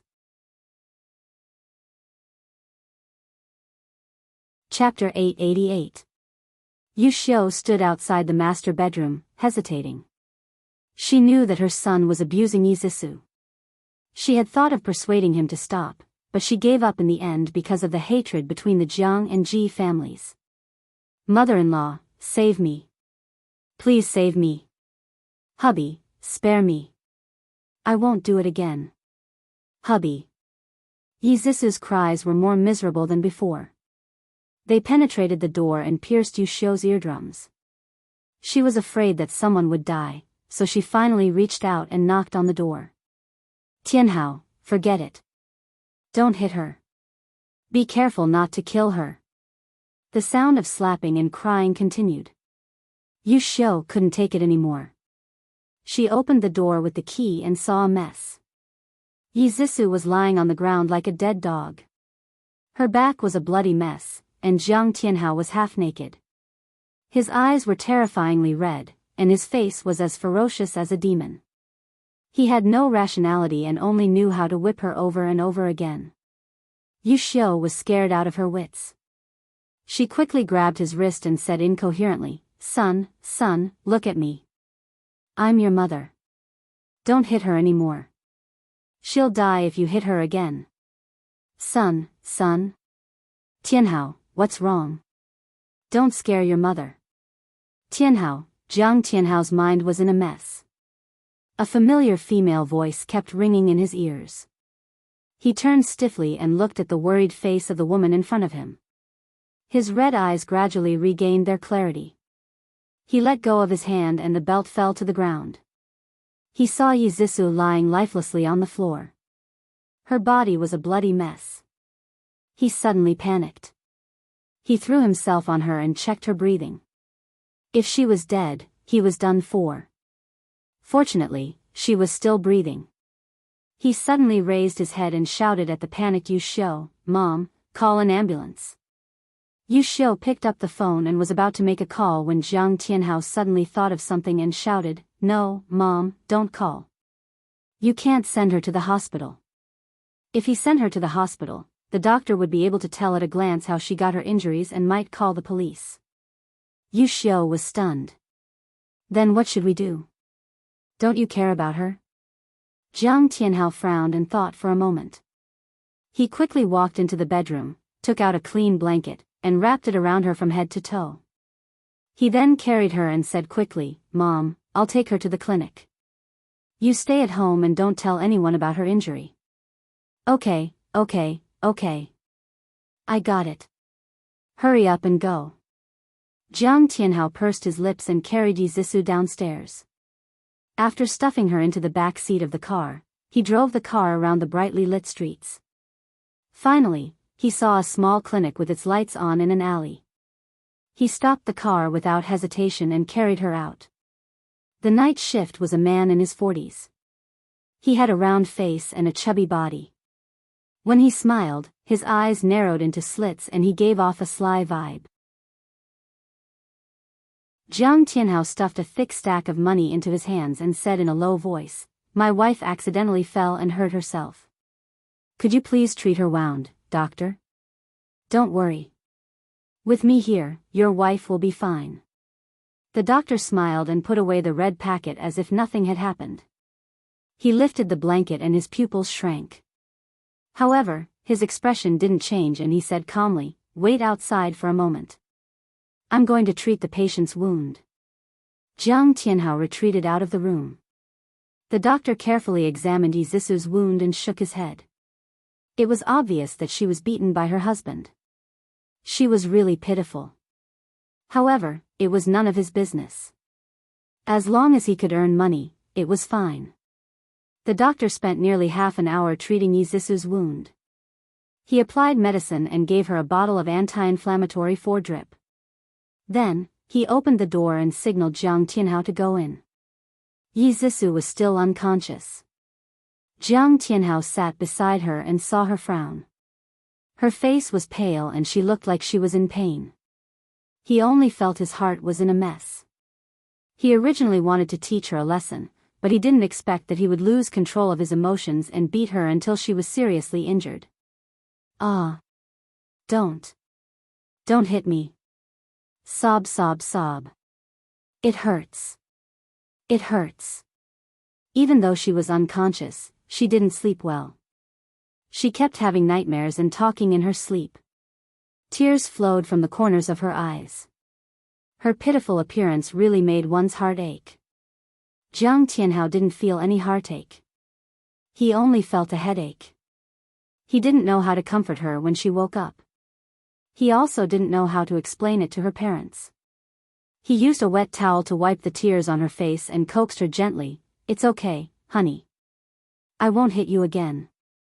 It's my fault." His words didn't have the effect of comforting her. Yi Zixu cried even more sadly. It was as if she was having a nightmare. She struggled violently and kicked her legs. She cried out miserably, "It hurts. It hurts. Let go of me, what's wrong?" The doctor rushed over. Jiang Tianhao said awkwardly, "It's nothing. My wife is having a nightmare. Sorry to trouble you." The doctor didn't seem to care. He said, "Call me if you need anything." Then he left. Jiang Tianhao stood guard for the whole night. It wasn't until the next morning that Yi Zixu woke up. The moment she saw Jiang Tianhao, she trembled reflexively. His face was full of guilt. He knelt in front of her on one knee and held her hand. He said softly, "Honey, I was wrong. I drank too much yesterday. That's why I did that. Please forgive me, okay?" Yi Zhisu flung his hand away. She turned around and buried her head in the blanket, crying. He hurriedly tried to remove the blanket from her head. "Honey, don't be like this. Be careful not to suffocate. It's all my fault. I really know that I was wrong. I won't hurt you again." A man's oath was like bullshit. Only the sound of it could be heard after it was released. Yi Zhisu would never believe his vows again, but she would continue to put on an act. She cried very sadly, as if her heart was broken. No matter what he said, she would not listen to him. Jiang Tianhao had no choice. He called Yu Xiu over. The mother and son went up together to persuade Yi Zhisu. Yi Zhisu still didn't listen. She cried until her voice was hoarse. Jiang Tianhao and his mother swore that they would never abuse her again. Only then did she slowly stop crying. Her eyes were red and swollen. She looked at Jiang Tianhao pitifully and said in a hoarse voice, "Hubby, I want to go home." Jiang Tianhao was overjoyed. He hurriedly said, "Okay, I'll take you home now." Yi Zhisu shook her head and said softly, "I want to go back to the Ji family." Jiang Tianhao's expression changed. He was pained and guilty. "Wife, are you still not willing to forgive me?" Her eyelashes fluttered, and her tears fell again. She seemed to feel that it was inappropriate, so she quickly wiped them away and explained softly, "Hubby, don't let your imagination run wild. I just miss my mother." She looked at him with her big, watery eyes, full of expectation. "Hubby, is that okay? Can I go home?" If he didn't agree to such a small request, then wouldn't his oath be insincere? Thinking about this, Jiang Tianhao did not reject her immediately. He stroked her hair and said softly, "You haven't recovered yet. Go home and stay for 2 days. When you've recovered, I'll accompany you back to your parents' home to visit mother-in-law." Yi Zhisu nodded weakly. Jiang Tianhao's smile became gentler. His hanging heart fell back into his chest.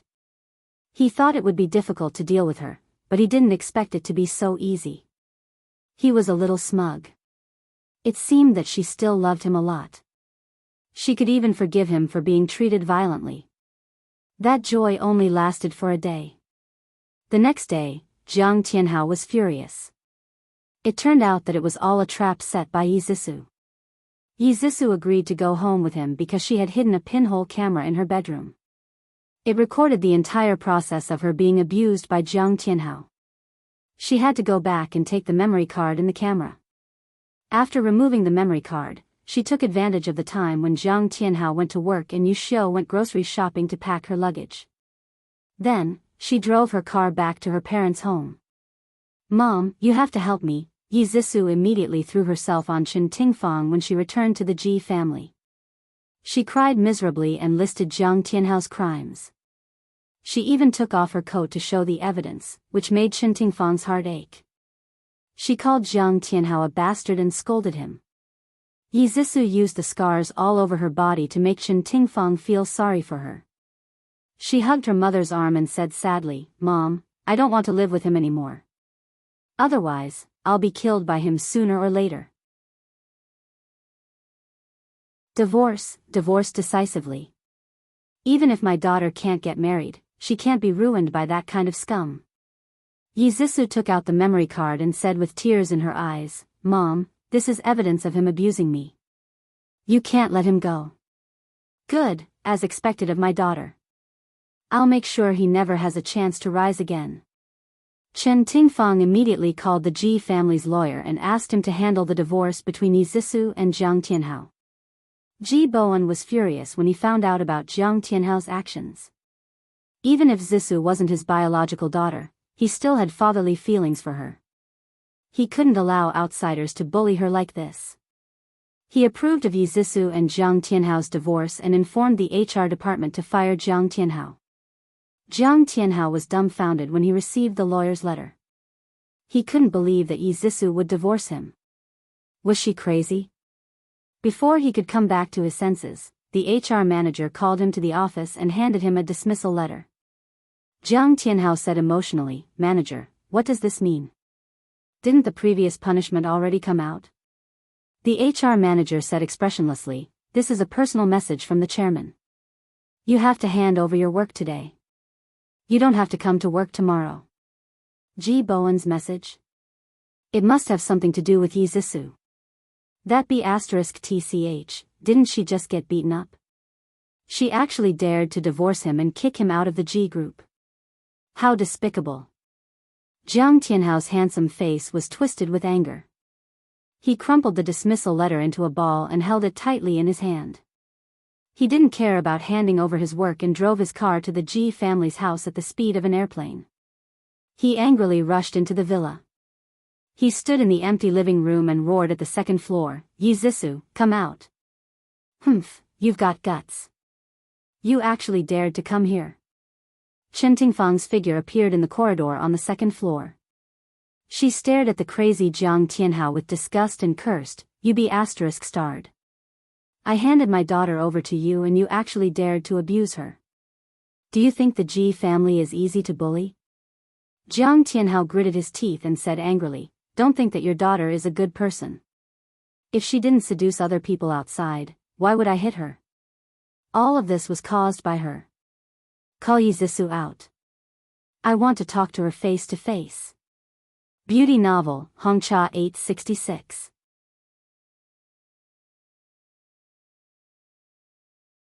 Chapter 889. Bah, you're not clean, yet you dare to falsely accuse my daughter. You're shameless to the extreme. Let me tell you, Jiang Tianhao, if you obediently get a divorce and get out of the G group, I can still spare you this once on account of our past relationship. If you continue to pester me, don't blame me for being rude. Ha, I'd like to see how rude you can be. Jiang Tianhao suddenly laughed eerily. He was no longer impatient and instead sat down leisurely on the sofa. He looked coldly at the people upstairs, his eyes clouded over, and his tone was low and slow.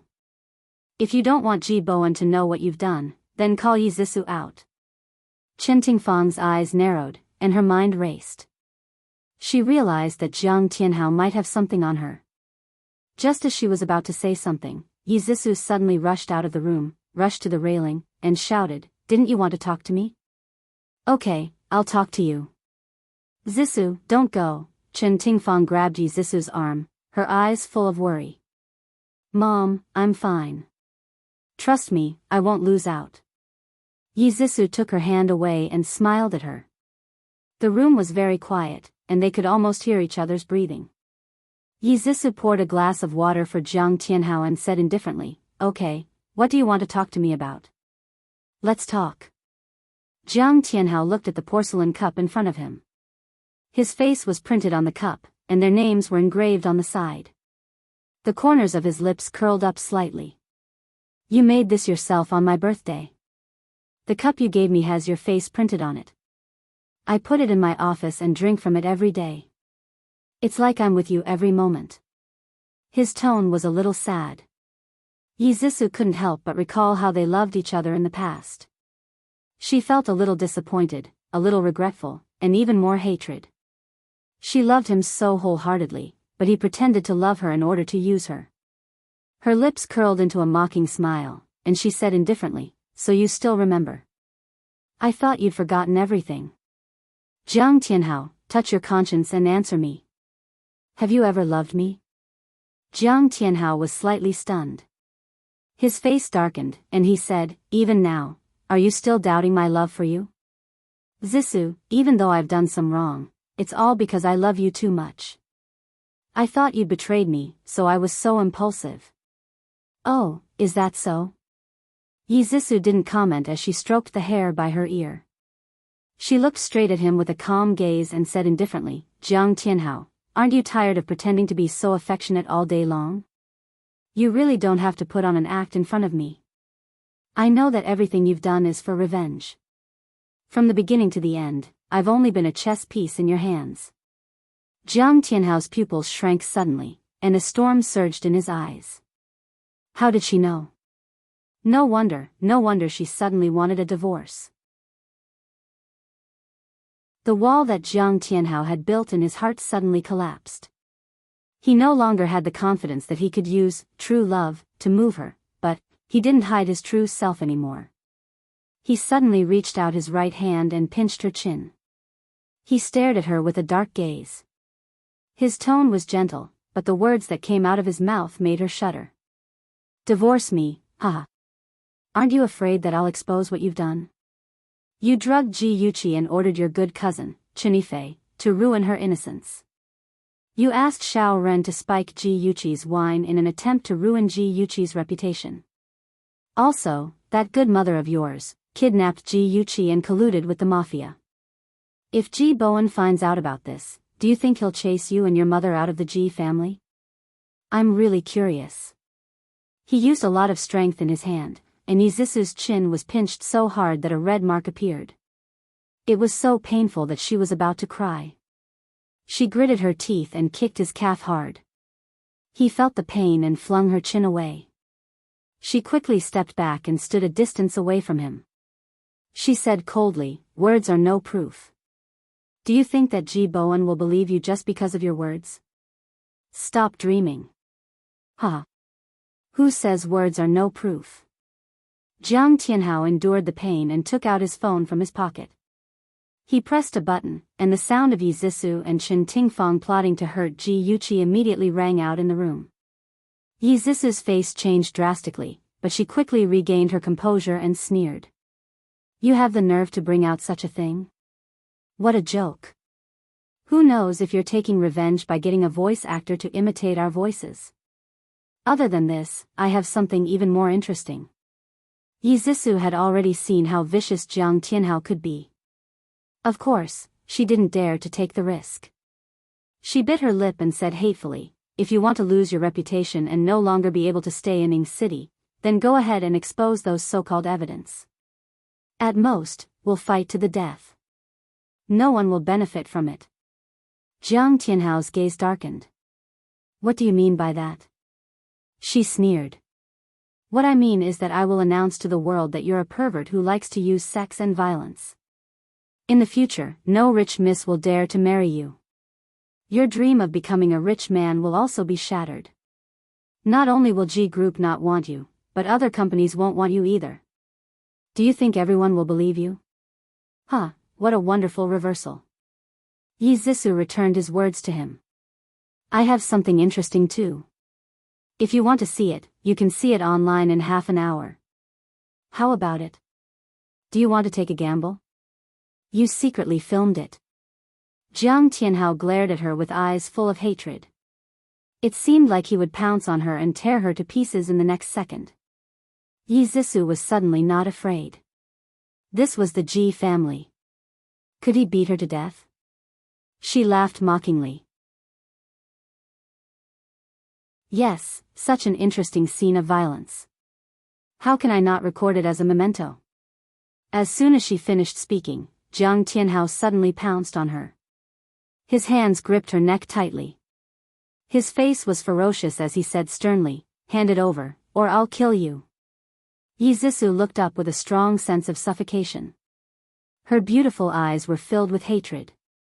She said hoarsely, kill me. After you kill me, you'll go to jail and wait to be shot. Your mother won't have a son to take care of her, so she'll die a miserable death. With the two of you dying with me, why should I be afraid of death? Jiang Tianhao slowly let go of her neck and took 2 steps back. In just a few seconds, he became a well-dressed man again. He tidied up his messy clothes and said calmly, I agree to the divorce, but you have to agree to a few conditions. Half an hour later, Jiang Tianhao walked out of Yizisu's room. Chen Tingfang glared at him and asked the servants to send him away. She then went into her daughter's room. Zisu, what did that bastard say? He didn't bully you, right? Yizisu's heart warmed. Her mother would always love her the most. Her eyes reddened and she said softly, Mom, I've reached an agreement with him. We'll divorce peacefully. Mom, I'm sorry. I was too ignorant in the past and didn't see through that man's true colors. Now that things have turned out like this, it's all my own fault. Yes, you stinking girl. I advised you not to marry him, but you didn't listen. Chen Tingfang kept scolding her, but her eyes were gentle. She pulled her daughter into her arms and wiped her tears. Okay, don't cry. You're already so old, yet you're still crying. Don't you find it embarrassing? Mom, Yi Zixu threw herself into her arms and couldn't stop crying. Chen Tingfang comforted Yi Zixu for a while before she slowly stopped crying. She told her about the agreement with Jiang Tianhao in detail. Neither of us can use the evidence in our hands to threaten each other, and we can't tell the public the real reason for the divorce. We can only say that our personalities don't match. In terms of property, the house will be mine, and the car will be his. Chen Tingfang was angry when she heard that. Why? Our Ji family paid for the house and the car. Why should we give him the car? Mom, it's better to offend a gentleman than a villain. Jiang Tianhao is a villain. If giving him the car can shut his mouth and stop him from pestering me, I'll give it to him. Besides, he's been kicked out of the Ji group by Uncle Ji. He can forget about basking in the glory of the Ji group in the future. He has no connections and no money. It's not impossible for us to deal with him secretly in the future. Chen Tingfang smiled approvingly. You're right, Zixu. You're much more mature than before. Mom can finally rest assured. After Yi Zixu and Jiang Tianhao reached an agreement, they divorced quietly. Yi Zixu gave them 3 days to move out of her house. Yu Xiu cursed and scolded everyone in the Ji family. Jiang Tianhao quickly accepted reality. He quickly rented a small suite with 2 bedrooms and 1 living room and moved in with Yu Xiu. However, it was easy to go from frugality to extravagance, but difficult to go from extravagance to frugality. The two of them were used to living in a luxurious house. They were used to living in a life where their clothes and food were served. They were not used to living in an unfurnished and cramped house. Yu Xiu scolded Yi Zixu again. Jiang Tianhao became more and more irritated. He was busy looking for a job every day and had to listen to his mother's nagging. It was really annoying. Jiang Tianhao had lost faith in the entire clothing industry. Naturally, the relevant companies were not willing to hire him. He was too embarrassed to go to their door and be humiliated. He thought highly of himself. He didn't want to go to small companies, and the big companies didn't want him. He procrastinated for a month and was still at home waiting for a job. In the end, he had to lower his sights and enter a small construction company. On the first day of work, he drove the BMW that Ji Bowen had given him when he got married, which attracted a lot of attention and suspicion. Even the HR manager tactfully reminded him not to be too ostentatious. It was inevitable that he would be ostracized by his new colleagues. Jiang Tianhao sat alone at the bar and drank alone. He looked at the man and woman dancing on the dance floor, and the wine in his mouth was so bitter that it was difficult to swallow. He was originally the pride of the school.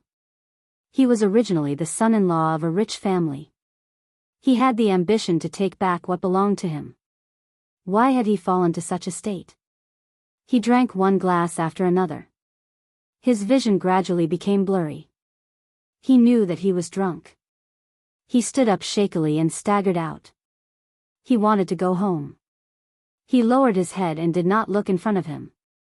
He accidentally bumped into a tall and burly man. He lost his balance and sat on the ground. The burly man grabbed his tie and lifted him up from the ground. He said angrily, "Motherf asterisk cur, don't you have eyes?" Jiang Tianhao felt uncomfortable being grabbed by the strong man. He frowned and was about to speak when his stomach churned. He couldn't control himself and vomited into the strong man's arms. The strong man closed his eyes in disgust and angrily punched Jiang Tianhao. Ad Hongcha 866.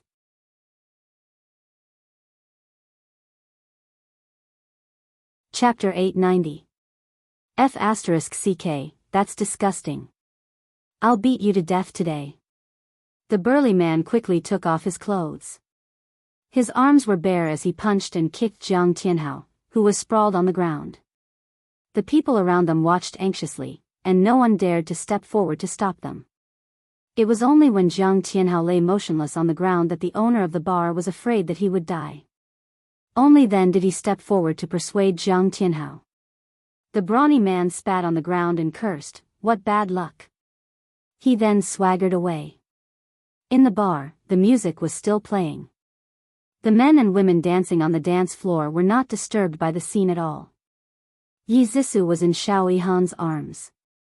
Her sarcastic gaze fell on Jiang Tianhao, who was sprawled on the ground like a dead dog. Xiao Yihan bit her earlobe and chuckled softly. "Are you satisfied, my baby?" Yi Zixu turned her face to the side and kissed his lips. She whispered, "I'm very satisfied. Thank you for helping me vent my anger." The two of them kissed more and more passionately. In the end, Xiao Yihan pressed her body tightly against his chest and whispered, "Let's go back to the car." She didn't say anything and bit his chest. He took a deep breath and said, "Little vixen, see how I'll deal with you later."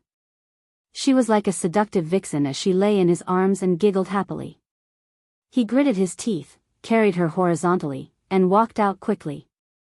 Jiang Tianhao happened to be sprawled in the middle of the road. He didn't hesitate to step over him. Yi Zixu leaned her face on Xiao Yihan's shoulder and stared at Jiang Tianhao with a half-smile. Her lips parted slightly as if she was saying something. Jiang Tianhao's entire body was in pain, and his cheeks were swollen like a pig's head. He struggled to open his eyes, and in a daze, he saw Yi Zixu lying on top of a man, giving him a strange smile. Jiang Tianhao's blood rushed to his heart, and his vision turned black as he fainted. After the divorce, Jiang Tianhao was down and out, but Yi Zixu was like a fish in water. She was rejuvenated. She started a new relationship without telling her family. She had a romantic relationship with Xiao Yihan and finally crossed the last line of defense. After coming out of the bar, the two of them were entangled endlessly. From the car to Xiao Yihan's apartment, the two of them hugged and kissed passionately. The wind howled throughout the night. The next day, when Yi Zixu woke up, she heard the sound of running water coming from the bathroom. The frosted glass door projected Xiao Yihan's tall and straight figure. She couldn't help but think of the wind from last night, and her cheeks burned. She got up weakly. Her clothes were torn and she couldn't wear them anymore. She casually picked up Xiao Yihan's shirt and put it on. Beep beep. Xiao Yihan's phone suddenly rang. It was the sound of a text message. She hesitated whether she should peek, but in the end, curiosity won out. She quietly picked up the phone. The sender was Sister Chen. She knew that Xiao Yihan used to call her mother Sister Chen. Why would her mother send Yihan a text message? The more she thought about it, the more curious she became. Just as she was about to open the phone to take a look, she suddenly heard the door open.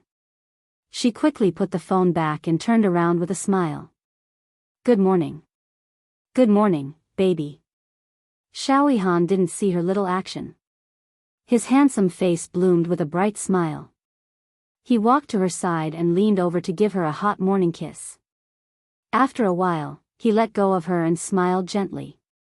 "Baby, go wash up first. I'll make breakfast for you." She blushed and nodded. After she finished washing up, Xiao Yihan was still busy in the kitchen.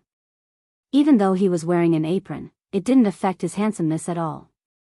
Feeling her gaze, he turned his head and smiled gently. "Don't stand here. It's too smoky. Watch TV or play on the computer for a while. Breakfast will be ready soon." Yi Zixu's heart softened. He was the first man to cook for her. She thought that she had really fallen in love with him. The silver phone was placed on the coffee table. It was obvious that the owner had moved it. Yi Zixu picked up the phone and opened it to take a look. The text message from Sister Chen had disappeared. She flipped through her inbox. There was not a single message from Sister Chen. They were all text messages with her. She then checked the call records. There was also no message from Sister Chen. What was going on? Could it be that he and her mother were hiding something from her? Otherwise, why would he delete the text messages with her mother? Yi Zisou frowned. She began to feel suspicious. Beep beep. The phone rang again. This time, Yi Zisou didn't hesitate. She immediately opened the message from Sister Chen. I miss you. Let's meet at the usual place this afternoon. She turned pale with fright. Her fingers trembled and she almost threw the phone to the ground.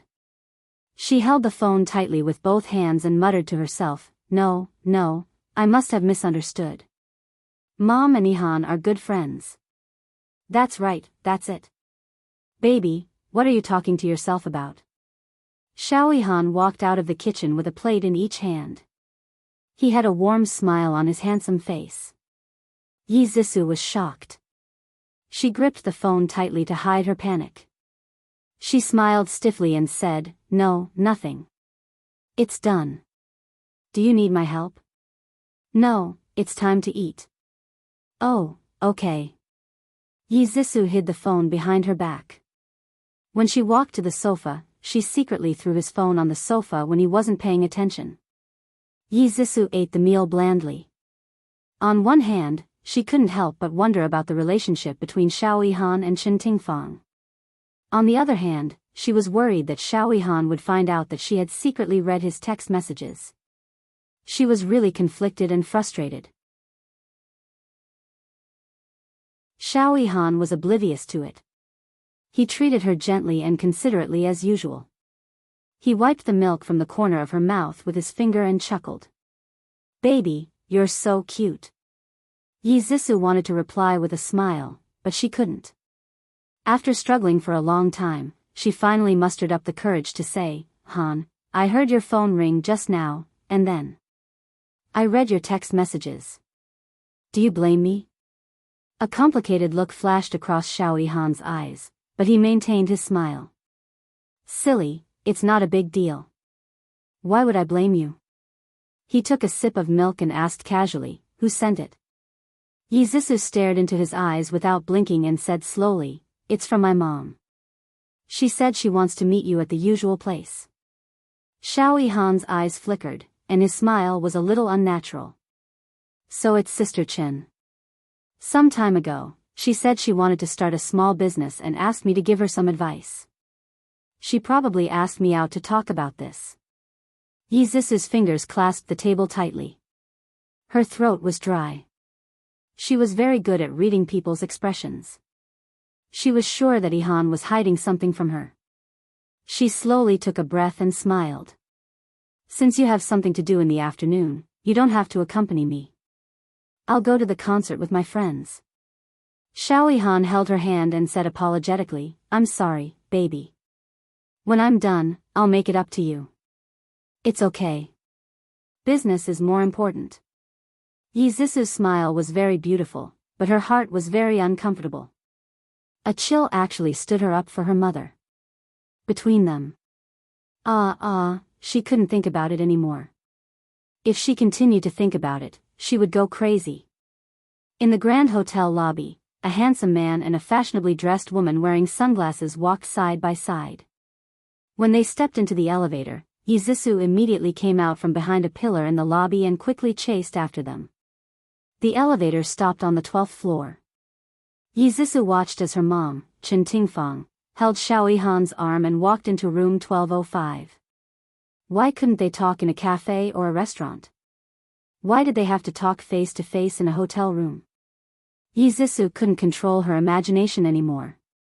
She gritted her teeth and went downstairs to book the room next to theirs. Like a gecko, she stuck her whole body to the wall and tried to eavesdrop on what was going on in the room next door. However, the soundproofing of the hotel room was quite good, so she couldn't hear anything. She stomped her feet in frustration and picked up her phone to call the front desk. A few minutes later, the sound of knocking echoed in the empty corridor. Then, a sweet female voice said, Hello, I'm the hotel's waitress. The waitress waited at the door for about half a minute before the person in the room opened the door. A handsome and tall figure stood in front of her. His upper body was bare, and there was a towel wrapped around his waist. His firm chest muscles were well defined, and there was no excess fat. His figure was simply amazing. The waitress's cheeks flushed red. She looked down in panic and said softly, "Sir, the champagne and steak you ordered are here." Xiaoyihan glanced at the food cart behind her and frowned unhappily. "I think you're mistaken. I didn't order these things." "Ah." The waitress looked up in shock. "You didn't order them?" Xiaoyihan frowned even more. "No. I am sorry to disturb you." The waitress hurriedly bowed apologetically. When she looked up again, the man in front of her had already retreated into the room and slammed the door shut. She let out a long sigh and muttered to herself, "How could this be? It's clearly room 1205. After the waitress pushed the food cart away, Yizisu walked out from behind the huge vase. She clenched her fists and bit her lip so hard that it almost broke. She saw clearly that Xiaoyihan had come out with only a towel wrapped around him. Did he need to take a shower to talk business? There must be something going on between him and Chen Tingfang. She slammed the door shut and roared angrily in the empty room. She punched the pillow with both fists and gritted her teeth as she roared, Why? Why are you stealing my man when you're my mother? Ah, I hate you, Chen Tingfang, I hate you to death." Chen Tingfang was an old woman. Xiaoyihan couldn't possibly like her. She must have seduced him and forced him. Despicable, this was too despicable. Yizisu flew into a rage. She grabbed the vase on the coffee table with both hands and slammed it against the wall. Bang! The broken pieces scattered all over the floor. She was still angry, so she picked up the ashtray and threw it against the wall as if she was hitting someone's head. Then she stared at the scratched wall and laughed hysterically. Her beautiful eyes were filled with a frightening viciousness and resentment. She whispered word by word, "Even if you're my mother, don't even think about stealing my man." Clang! A faint sound came from next door. Chen Tingfang was pressed under Xiaoyihan's body. She suddenly felt uneasy and avoided his intense kiss. She frowned and said, "Ihan, I think I heard something." Xiaoyihan bit her neck and said in a muffled voice, "Don't worry about it. Focus." Ah, As he teased her skillfully, she threw her worries to the back of her mind. She wrapped her arms tightly around his neck and pressed him closer to her. She indulged herself and sank into a sea of desire with him. The door to the next room finally opened. Seeing Chen Tingfang nestled in Xiaoyihan's arms like a little bird, Yizisu's hatred for Chen Tingfang deepened as she watched their backs disappear at the end of the corridor. Awesome novel, Xinwu 799.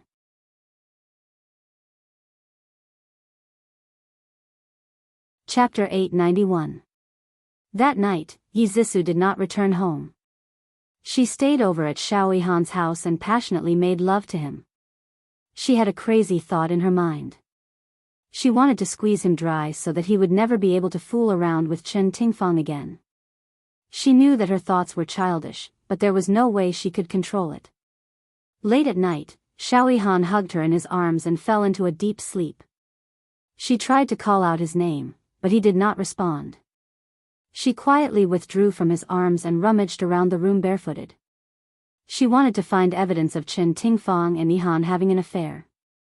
She wanted to threaten Chen Tingfang so that she would not be allowed to interact with Ihan again. After searching for more than half an hour, she did not find anything. She did not even find a group photo. She sat in front of the desk dejectedly and messed up her hair with both hands. She was in an extremely bad mood. She inadvertently raised her head and saw the laptop on the desk. Her eyes suddenly lit up and she quickly turned it on. Password, what was the password? She bit her finger and entered Xiaoyihan's birthday. No. Then she entered Chen Tingfang's birthday. Still, it was not right.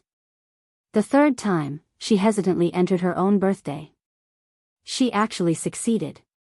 Yizisu felt a little better. She thought that Xiaoyihan must love her. Otherwise, he would not have used her birthday as the password. There were many photos and videos stored on the laptop. Yizisu opened them one by one to check, but she did not find what she was looking for. Just as she was about to give up, she suddenly saw a new folder without a name. She opened it with trembling fingers. The folder was filled with erotic photos and an unsightly video. Yizisu felt as if she had fallen into an ice cellar. Her face was as white as a sheet because the male and female leads in those photos and videos were Xiao Yihan and Chen Tingfang. Those pictures were very graphic. In addition to all kinds of poses, there were also cosplay scenes. The most disgusting one was the one where Chen Tingfang wore a queen's outfit and stepped on Xiao Yihan. Yizisu couldn't believe what she was seeing. She couldn't wait to smash the computer and destroy the evidence. She wrapped her arms around her shoulders and felt extremely cold. The mother and daughter actually fell in love with the same man and even had sex with the same man. Hee, how ironic. You saw everything. A low and hoarse voice came from behind. Yizisu turned around stiffly. Xiao Yihan was standing in front of her with his upper body bare. His dark eyes were as deep as the sea, and his handsome face was expressionless. He was like a stone statue, lifeless. His tone was stiff and mechanical. Very good, you've finally realized. You definitely can't accept it. Let's break up. Why? Yizisu was like a cat whose tail had been stepped on. She suddenly jumped up from the chair and shouted in a sharp voice, "Why are you with her? You know very well that she's my mother." "I'm sorry." He looked down and stared at his feet coldly as if none of this had anything to do with him. "I don't need you to be sorry. I need an explanation." Yizisu threw herself into his arms and grabbed his arm emotionally. She screamed hysterically, "Explain. Hurry up and explain to me." Xiao Yihan still looked down and clenched her fists. Her lips curled into a bitter smile as she said, "There's nothing to explain. I'm dirty. I'm not good enough for you. Let's break up." Slap, the crisp sound shocked the two of them. Yizisu's right hand was frozen in midair. She stared blankly at the palm print on his face. Tears rolled down her cheeks and she suddenly covered her face. She cried heartbreakingly, "How could you do this to me? I love you so much. Why did you lie to me? Have you never loved me? You're a liar, a liar." Xiao Yihan's body trembled. He finally looked up slowly and stared at Yizisu. At that moment, Yizisu finally saw his eyes clearly. His dark eyes were filled with pain. He didn't say a word and just looked at her sadly. It made her heart ache. In the silent night, only her sorrowful cries could be heard. After some time, he spoke again. His voice was hoarse like sandpaper. It's not what?" She stared at him with tears in her eyes. Her heart was filled with anticipation. He took a few steps forward with difficulty and hugged her tightly. He said painfully, "It's not that I've never loved you. I like you. I like you a lot." He said the last few words very softly, but Yizisu heard them clearly. She couldn't help but bawl and hit his chest. "Liar, liar. Since you like me, why did you sleep with her?" "I'm sorry." Her head was pressed against his chest. She couldn't see his expression, but from his deep voice, she could hear his sadness. Since he was sad, why did he do such a thing? Her tears fell like rain. "Why? Tell me why. Why did you save me from the darkness and then push me into the abyss with your own hands?" "No, I can't say." Xiao Yihan cupped her face and kissed her gently. His dark eyes were filled with love and pain. "Just pretend that nothing happened between us. Forget about me."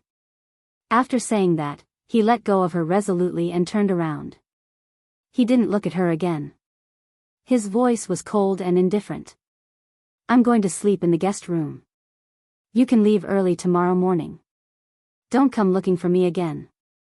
"Xiao Yihan, I won't allow you to leave. If you don't make things clear today, I'll..." Yizisu shouted anxiously at his back. Suddenly, she saw a small craft knife in the pen holder on the desk. She quickly took it out and pressed it against her chest. She said anxiously, "If you don't make things clear, I'll die in front of you." Xiao turned around abruptly and saw that she was holding a small knife in her hand. His expression changed drastically and his eyes flashed with panic. He quickly reached out to stop her. "Zissou, put the knife down. Don't do anything stupid." "No, I won't put it down. If you don't make things clear, I'll die in front of you. Anyway, you don't want me anymore. What's the point of me living?" Her eyes were hazy with tears. His face was pale and he shook his head sadly. "Why do you have to force me? Because I love you." Zissou tightened her grip on the knife. The tip of the knife pierced her skin and dark red beads of blood flowed out. It was especially glaring on her snow-white skin. She endured the pain and said, "If you don't tell me, I'll really stab myself in the heart." "Stop. Don't continue." Xiao suddenly roared. His eyes were about to split open and his handsome face was contorted in pain. "I'm not worth it for you to do that. You're right. I'm a liar. The reason why I got close to you and Sister Chen was to seduce you and cheat you of your feelings." Although his words were heartless, there was sadness hidden in his eyes. Zissou shook her head, refusing to believe his words. "What you want to know, I've already told you. If you insist on seeking death, I won't stop you. But, for a dirty man like me, is it worth it?" He looked at her deeply, suddenly turned around, and walked away in large strides, ignoring her. Zissou's tense body suddenly relaxed. She slumped onto the chair and the knife in her hand fell to the ground. She hugged her knees with both hands and curled up under the blanket. She cried silently. Even when she divorced Jiang Tianhao, she didn't feel so bad. After crying silently for a long time, she raised her head and wiped her tears. Her expression was firm. She didn't believe Xiao words. He must have his reasons. She must find out the truth. When she woke up the next day, Xiao was no longer in the room. He left a post-it note on the table and wrote, "There's breakfast in the kitchen. Don't go hungry." He left the key on the coffee table when he left. That key was personally handed to her by Xiao when they were dating. Now that he wanted to go back, he really wanted to cut all ties with her. Zissou crumpled the note into a ball. Her expression was frighteningly cold. Since they had started a relationship, it wasn't up to him to end it. She wouldn't give up. After breakfast, she did not give up and continued to search his room. She believed that no matter what difficulties he had, he would definitely have left behind some clues. In the end, she found a black notebook in the drawer of the desk. The first half of the notebook was filled with his schedule. There was nothing special about it. When she patiently flipped to the back, she saw more than 10 diary entries. "Today, Sister Chen said that she wanted to introduce her daughter to me. I met her, Zissou. She's as beautiful as an angel who barged into my life. I fell in love with her at first sight. I'm in a bad mood today because I heard that Zissou has a boyfriend and she loves him very much. Why did God let me meet the girl of my life, but let her fall in love with another man? I asked Sister Chen to go hiking. As expected, Sister Chen brought Zissou along. I was very happy, but I didn't dare to show it. I could only silently watch her from behind. Since she only treats me as an older brother, then I'll be her older brother. But why does my heart feel so bad?" Zissou flipped through several diary entries. They were all related to her. Only then did she realize that Xiao had fallen in love with her a long time ago. He had always been silently watching her from behind. Even that time when she met him in the underground parking lot of Jiang Tianhao's company, he had done it on purpose. He comforted her when she was sad. He wiped away her tears when she cried. When she took revenge on Jiang Tianhao, he reached out to help her. When everyone scolded her for being shameless, he stood bravely by her side. He had done so much for her, but he had always kept it from her. She sniffled and her tears fell uncontrollably. Her tears turned the ink black. She quickly wiped the tears on the paper and continued reading. couldn't fall asleep. My mind was filled with her. I wondered what she was doing now. I didn't dare to call her because she was already married to another man. Felt terrible and drank 2 glasses of wine. Sister Chen suddenly called. She said that she was drunk and was at a bar. She asked me to pick her up. When I arrived, Sister Chen was surrounded by a few men. I helped her out and wanted to send her home. She didn't want to go back. She said that she didn't want others to see her. I took her to my apartment. She was drunk and wanted to drink with me. I was also very bored, so I drank a few glasses with her. I didn't expect that after I got drunk, I would mistake her for Zissou. After I sobered up, I saw Sister Chen lying in my arms. I almost broke down. I didn't know what to do. Sister Chen said that we should treat it as if nothing had happened. Everything would go back to how it was before. I agreed, but I knew that we could never go back to how it was before. I was dirty. I didn't deserve the pure Zissou. Attention, Hongcha 866.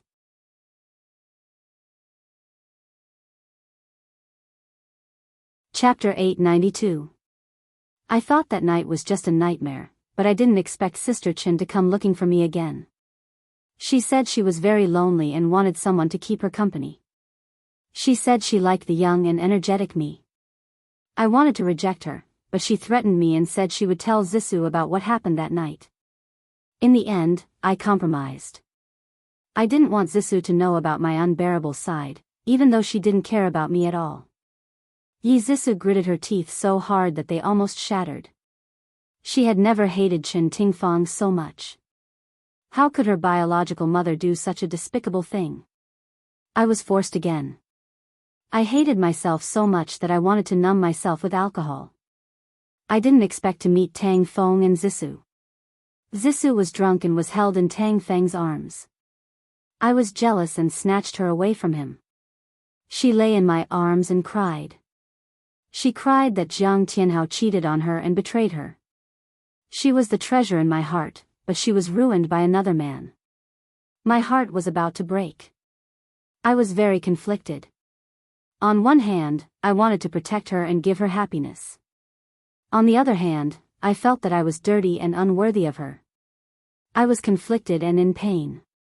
Until one day, I found out that Jiang Tianhao was using domestic violence against her. That was when I made up my mind to snatch her away. Since other men couldn't give her happiness, then I would give her happiness myself. I asked her to go to a concert. I was already prepared to propose to her, but Sister Chen contacted me again. I was afraid that she would tell Zissou about us, so I had no choice but to go. I had no choice but to lie to Zissou. When I saw her disappointed expression, I hated myself for being so powerless. This was the last entry in the diary. Zissou had already burst into tears when she read this. She clutched the notebook tightly in one hand and slammed her fist on the desk with the other. Each hit was heavier than the last. She didn't stop until the back of her hand was red and swollen. She tried to vent her emotions in this way, but it was useless. She was so miserable that she felt like dying. She no longer wanted to call that woman a mother. What kind of mother was she to a lover who forced her daughter to marry?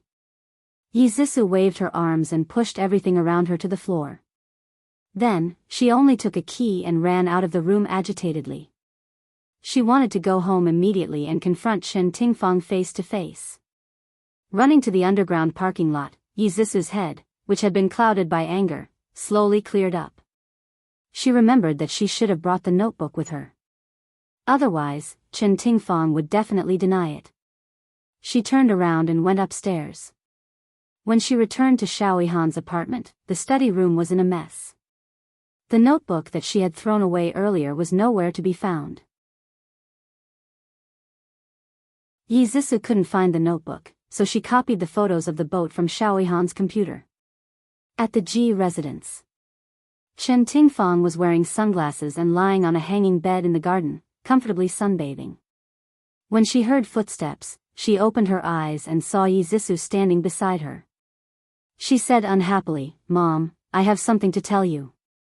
Chen Tingfang took off her sunglasses and looked at her curiously. What's wrong? Who provoked you?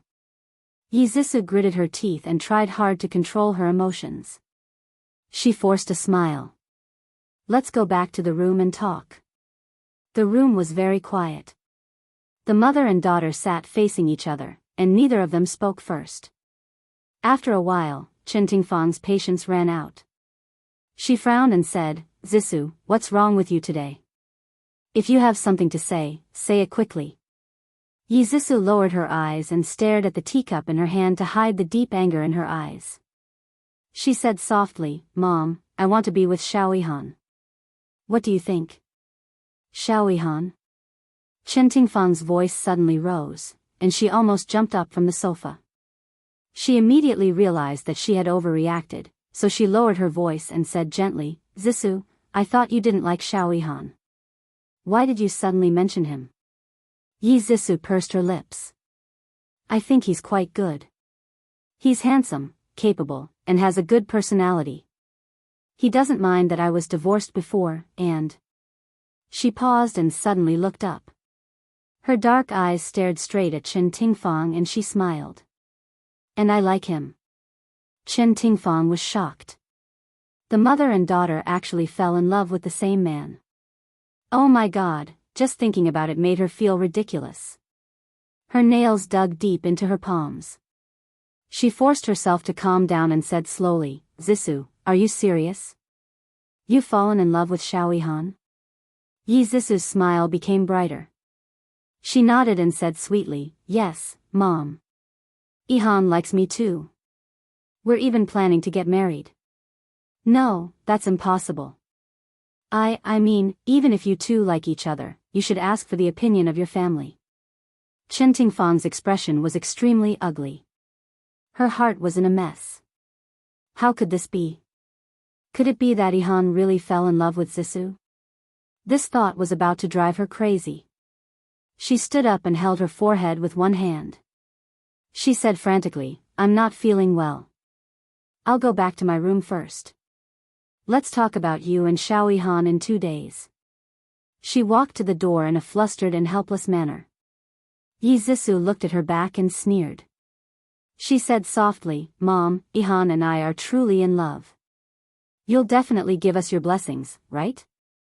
Chen Tingfang's body stiffened and she stopped in her tracks. Her throat was dry and uncomfortable. She wanted to say, yes, but her heart felt like it was being cut into pieces. She couldn't say it, so she ran out of the door in a flustered manner. Humph, you're trying to steal your own daughter's man. You're really shameless. Yi Zhisu clenched her fist and held a USB drive in her palm. If Chen Tingfang wanted to fight to the end, she would no longer care about their mother-daughter relationship and fight to the death. In short, Xiaoyihan was hers. He was definitely hers. Chen Tingfang called Xiaoyihan's phone again and again, but all she got was, the number you have dialed is switched off. She anxiously and angrily threw her phone on the floor. She paced around the room in frustration. What should she do? If Zhisu and Yihan were truly in love, should she give them her blessings? However, when she thought about how she could no longer have anything to do with Yihan, she felt so miserable that she wanted to cry. Yihan, Yihan. Where are you? Why aren't you picking up the phone? Chen Tingfang had completely lost the rationality that a woman her age should have. She held a lady's cigarette between her fingers. As she smoked, she grabbed her hair in frustration. She looked like she had aged a few years in an instant. Before she knew it, the sky had turned dark. It was not until the servant knocked on the door and invited her downstairs for dinner that she snapped out of her daze. She said tiredly, I'm not feeling well. I won't be going downstairs. She sighed deeply and opened the window to ventilate the room. She wanted to get rid of the smell of smoke as soon as possible. She said that she was not feeling well and that Ji Bowen would definitely come upstairs to see her later. Sure enough, as soon as she laid down in bed, Ji Bowen opened the door and came in. I heard that you're not feeling well. Do you want me to call the doctor? She coughed weakly. It's okay. I just have a slight cold. I'll be fine after a nap. Bowen, you can sleep in the guest room tonight. I'm worried that you'll be infected. G. Bowen said, okay. I'll get the servants to make you a bowl of porridge. Okay, sorry to trouble you. Hurry down and eat. Don't let the children wait too long. Okay. Rest well. After the soft sound of the door closing, the room returned to a dead silence. Chen Tingfang's eyes welled up, and tears rolled down her cheeks. Ever since she got together with Ihan, her relationship with Ji Bowen had become even colder. Even if the two of them were lying on the same bed, they had never done anything like husband and wife. The phrase, bedfellows, was used to describe the two of them. She quickly wiped away her tears and picked up her phone. Unwilling to give up, she dialed Xiao Ihan's number again. She did not expect that the call would go through this time. The moment she heard Xiao Ihan's voice, her tears almost fell again. Her voice was thick and nasal as she asked anxiously, Han, where are you? I want to see you. Tingfang, I told my parents about us. I thought that they would support us, but I didn't expect them to send bodyguards to tie me up. His magnetic voice was filled with loneliness as he said, Tingfang, I told my parents about us. I thought that they would support us, but I didn't expect them to send bodyguards to tie me up. Chen Tingfang was so anxious that she stomped her feet. What? Why are you so silly? Your parents definitely won't agree to our relationship. How are you now? Are you okay? Are you hurt? I'm fine. The bodyguards stole my phone. I stole it while they were asleep. Tingfang, they're going to bring me back to America tomorrow. However, I won't let them succeed. I'll definitely escape. Wait for my news. Ihan, you must be careful. Between you and Zissou. Beep beep. The call was suddenly cut off. Chen Tingfang called again, but the phone was turned off. She was in a terrible mood. The bodyguards must have woken up and realized that Xiao Ihan was on the phone, so they took his phone away again. She was so annoyed that she stomped her feet. She was so anxious, but there was nothing she could do to help Xiao Ihan. Chen Tingfang suffered for the whole night, waiting for Xiao Ihan's news. However, after that phone call, the two of them did not contact each other again. The next morning, she went downstairs for breakfast with 2 dark circles under her eyes. Ji Yuqi and Ji Yunhan had already finished eating and went to school. Ji Bowen had also gone to the office. Only Yi Zissou was left at the dining table. Yi Zissou looked up at her. Good morning, Mom. Good morning. Chen Tingfang felt guilty and did not dare to look into her eyes. She pulled out a chair and sat down. Yi Zissou took a sip of milk and laughed softly. Mom, did you not rest well last night? Is there something on your mind? No, I'm just a little uncomfortable. Is that so? I thought you were still thinking about me and brother Ihan. Yi Zissou spread jam on the bread as she said, oh, by the way, I mentioned Ihan and I to Uncle Ji last night. Uncle Ji said that as long as Ihan's character is good and trustworthy, he won't interfere with us.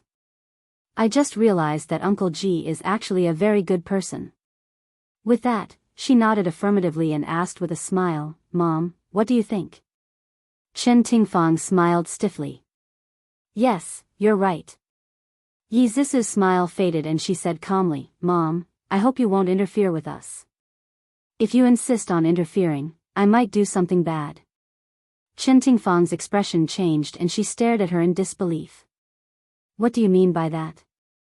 Attention, Hongcha 866.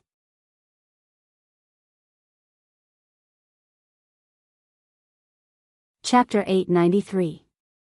Yi Zissou said calmly, nothing much. I just want to protect my happiness. Mom, I call you Mom, and I hope you're worthy of this title. Isn't it your responsibility as a mother to make your daughter happy? Chen Tingfang's heart thumped wildly. She seemed to understand something from her daughter's indifferent expression. Her throat tightened and her voice was dry. Zissou, are you misunderstanding something? Yi Zissou looked at her coldly. You know very well whether it's a misunderstanding or not. You really disgust me. She deliberately emphasized the word disgust, like she was grinding it between her teeth. Chen Tingfang felt a chill all over her body. Yi Zissou used her fork to stab the strawberry jam spread on the bread. The red strawberry jam looked like fresh blood gushing out of her body. She glanced at Chen Tingfang provocatively from the corner of her eyes and threw the fork on the plate with a clang. She stood up arrogantly. I'm full. Enjoy your meal. What kind of attitude is that? Chen Tingfang pressed a hand to her chest. She was so angry that her liver hurt. Yi Zissou glanced at her disdainfully and sneered. She didn't want to argue with her anymore. On the way to school, Yi Zissou called Xiao Yihan. The phone rang for a long time, but no one picked up. She didn't give up and called again and again. Finally, Xiao Yihan's deep and hoarse voice came from the other end of the line. We're done. Yi Zissou gripped the steering wheel tightly and gritted her teeth. The things you said are nothing to me. Xiao Yihan, I don't mind. I just want to be with you. Before I say so, who allowed you to say so? The person on the other end of the line was silent for a long time. Finally, he sighed and said in an extremely bleak voice, I'm sorry. I can't accompany you anymore. I'm about to board the plane and fly to America. I'll never come back. Take care. As soon as he finished speaking, he hung up without waiting for her reply. Yi Zissou stared blankly at the road ahead. She couldn't believe what she had just heard. He was going back to America. Never to return. What about her? She slammed on the brakes and stopped the car by the side of the road. She frantically dialed his number. The cold female voice on the other end of the phone reminded her that the other party had turned off the phone. Yi Zissou angrily punched the steering wheel and kicked the car. He clearly loved her. Why did he have to leave? Why? She suddenly thought of someone. Chen Tingfang. It was her. She must be the one who threatened Yihan. In a fit of rage, she threw all thoughts of school and classes to the back of her mind. She turned the car around and slammed on the accelerator, heading back to the Ji residence. Chen Tingfang finished her breakfast and faced the empty room unhappily. She couldn't wait for Xiao Yihan's news and was very anxious. She didn't know if he had successfully escaped. The door was suddenly slammed open. Chen Tingfang was shocked. She quickly looked up and saw Yi Zissou standing at the door with a livid face. Her eyes, which were similar to hers, were filled with resentment. Chen Tingfang felt Yihan's heart when she saw her venomous glare. She immediately stood up and asked with concern, Zissou, why are you back?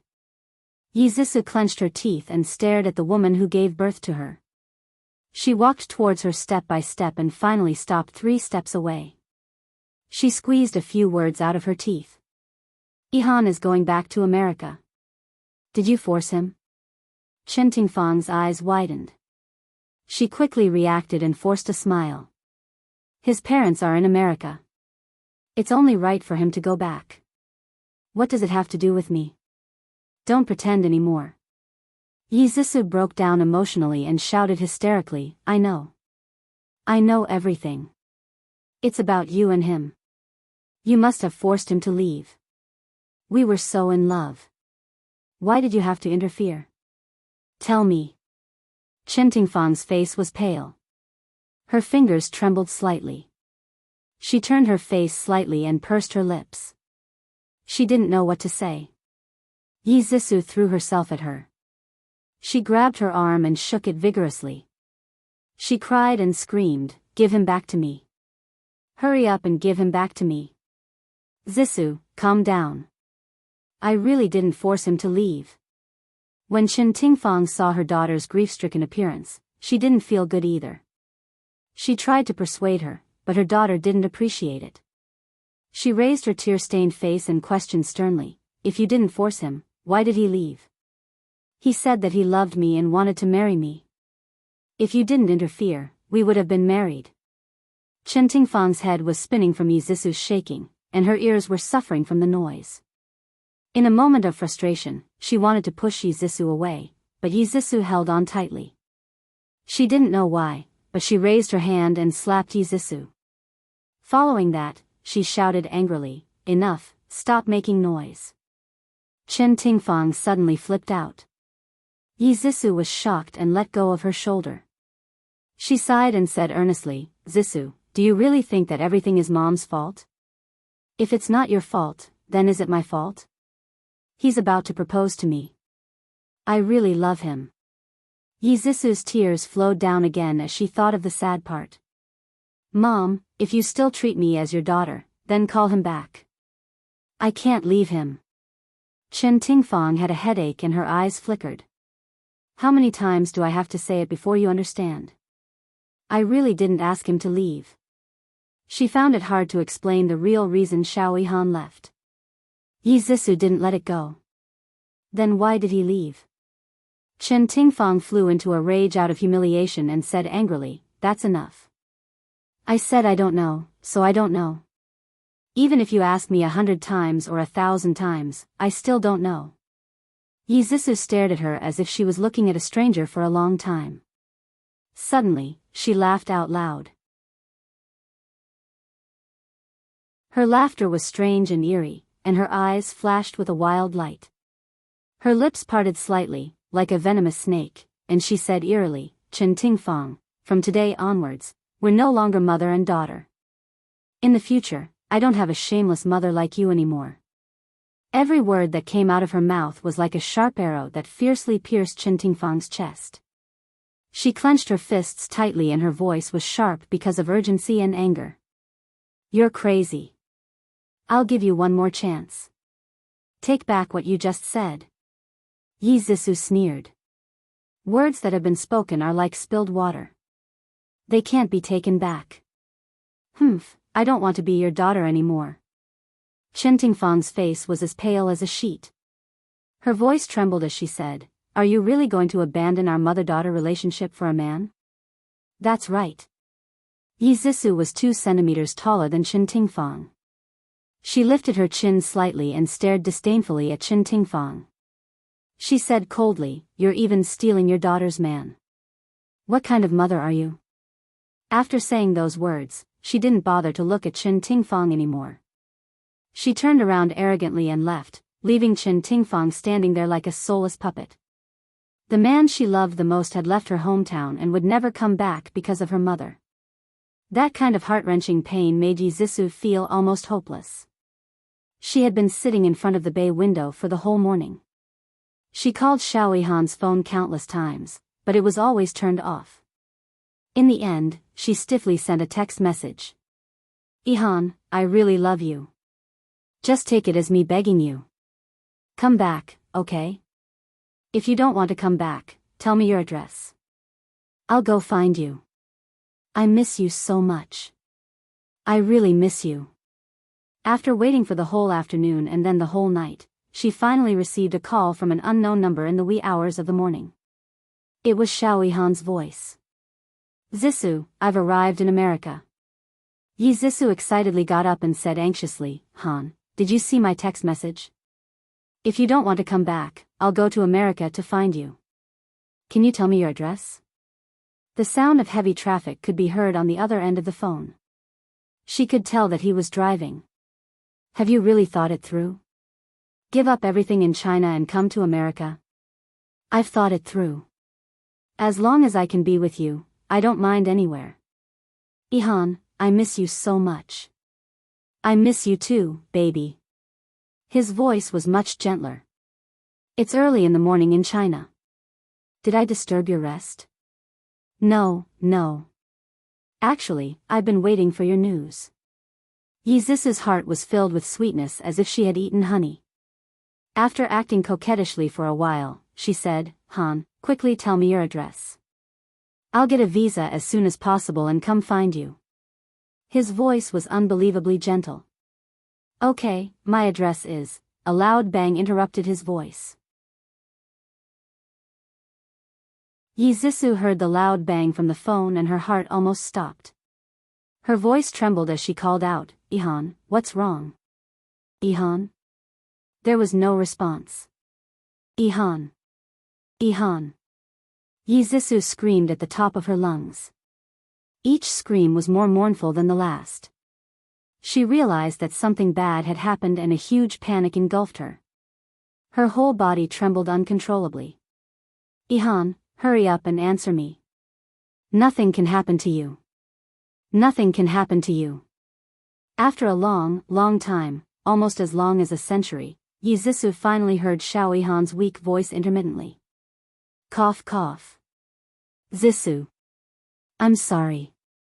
I love you. The deathly silence returned to her ears. Yizisu felt as if she had fallen into an ice cellar. She was so cold that her body kept trembling. She kept muttering, "Nothing will happen to you, Ihan. Nothing will happen to you. Wait for me to go to America to find you. I'll go to America to find you immediately." The sound of police cars and ambulances could be heard from the phone. A man said in fluent English, "Hello, this gentleman has been in a car accident. We're trying to resuscitate him." "Oh, my God, I'm so sorry. This gentleman's heart has stopped because of excessive blood loss." The phone landed heavily on the floor. Yizisu did not hear what the man said at all. There were only a few words lingering in her mind. His heart has stopped. She hugged her head and cried in the wind. No, her miserable cries were particularly clear in the silent night. Even though the villa's soundproofing was good, her sorrowful cries could still be heard in other rooms. Ji Yuchi was in a deep sleep. When she heard the cries in a daze, she turned over and continued to sleep soundly. Ji Yunhan was woken up. He scratched his hair in frustration and covered his head with the quilt. Chen Tingfang hesitated for a while. She put on a jacket and walked to Yizisu's room. She gently knocked on the door. "Zisu, are you okay?" Welfare, Songshu 566.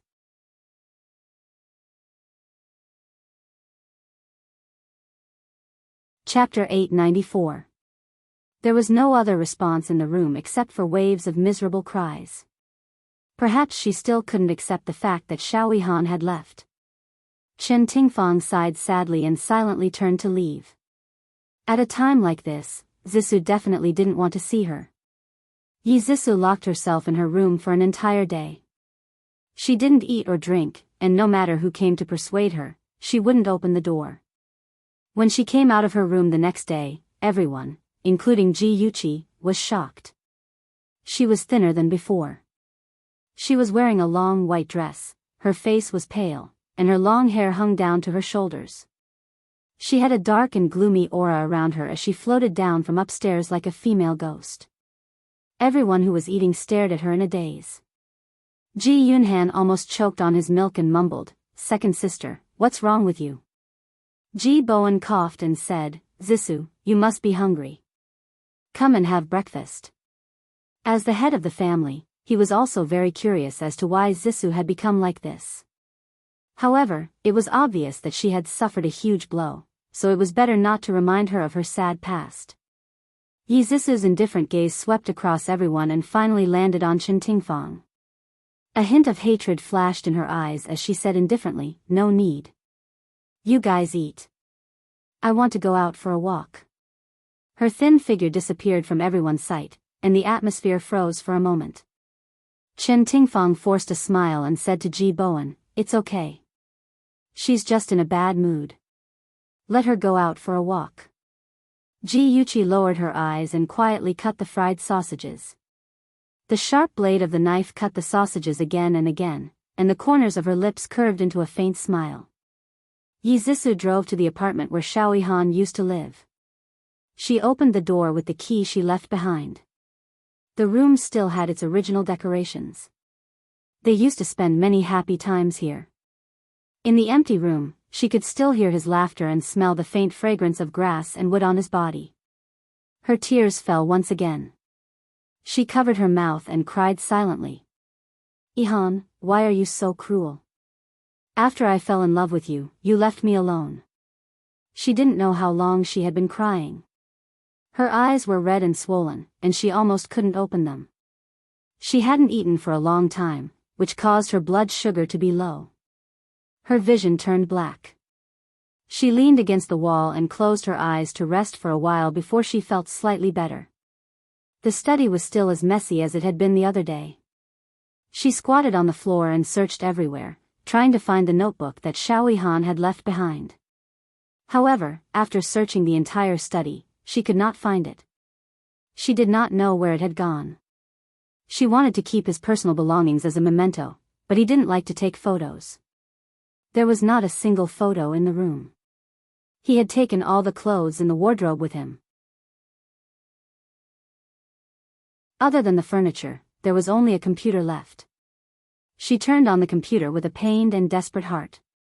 She flipped through the photos of him and Chen Tingfang. Her heart was filled with hatred. If it wasn't for Chen Tingfang forcing him, he wouldn't have left China and wouldn't have gotten into a car accident in America. It was all Chen Tingfang's fault. She stared at Chen Tingfang's familiar face in the photos and wanted to bite her to death. At Yingqing International Airport, a tall and handsome man with a pair of sunglasses rested on the bridge of his nose. His right hand was pulling a suitcase and his left hand was in his trouser pocket. He was leisurely waiting to board the plane. With such a handsome face, he attracted a lot of attention. Even the stewardess took a few more glances at him. If Yi Zixu saw him, she would definitely faint from shock. This was because he was Xiao Han, who had died in the car accident. Before boarding the plane to New York, Xiao Han took off his sunglasses and took one last look at the city. There was a hint of nostalgia in his dark eyes and his sexy thin lips were slightly curved. It was obvious that he was in a good mood. The plane had not taken off yet. He sat by the window and looked at the city that he had lived in for many years. There was a hint of disappointment in his heart, but more than that, he was looking forward to a new life. His slender fingers swiped on his phone and answered the call. His lips curled into a faint smile. "Miss, the mission is complete. You just have to wait for the results." Ji Yuqi was driving and had a Bluetooth earpiece in his ear. He smiled when he heard what Xiao Han said. "Sure, I've never doubted your ability. Xiao Yang, the doctor said that Anne's eyes are recovering well. If you hurry over, you can accompany her to remove the gauze."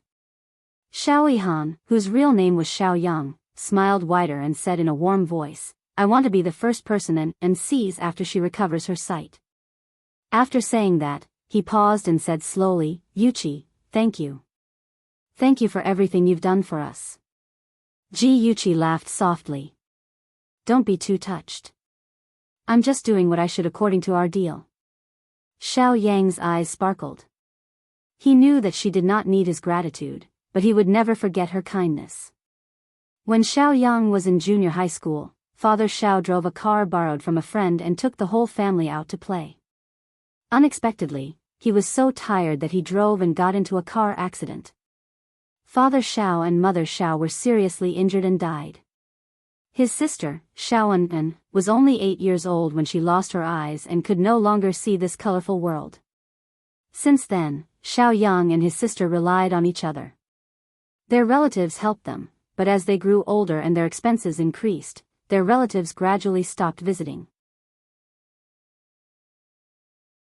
Xiao Yang chose to drop out of high school and work 2 jobs every day to support himself and his sister. He was good-looking, so many people harassed him when he was working. Finally, one day, he walked into a nightclub with the idea of saving money for his sister's surgery. He was good-looking, young, and innocent, and quickly won the favor of the female customers. The store also spent a lot of effort to cultivate him into a graceful, elegant, and well-spoken young master, causing the customers to flock to him like a flock of ducks. He was the number 1 in the store, and could even choose his own female customers. He saved a lot of money, but he still couldn't do the surgery for his sister because the success rate of the same surgery in the country was too low, and he couldn't wait for a suitable cornea. Xiao Yang would always remember the day Ji Yuqi came to him. He thought that she was no different from those rich girls who went to nightclubs to indulge themselves and look for excitement, but she didn't.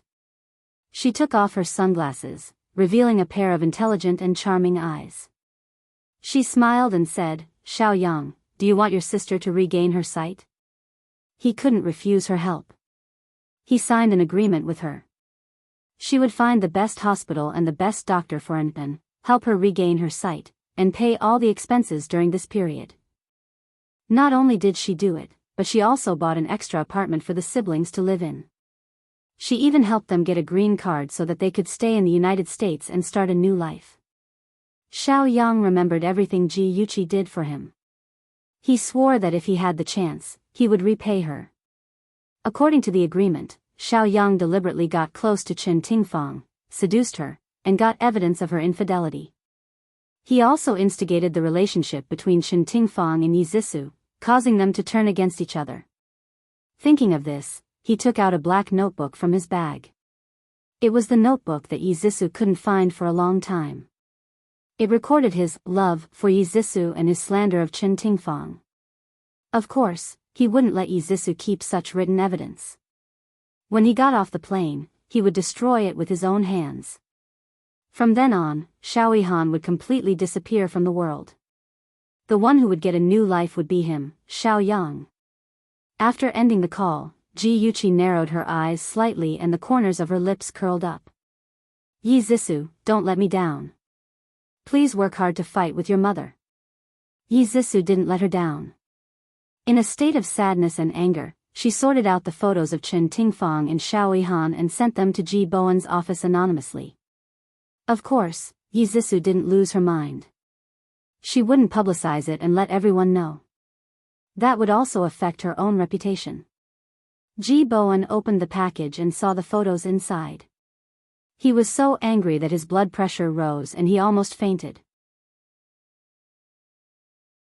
His fingers trembled as he flipped through the photos.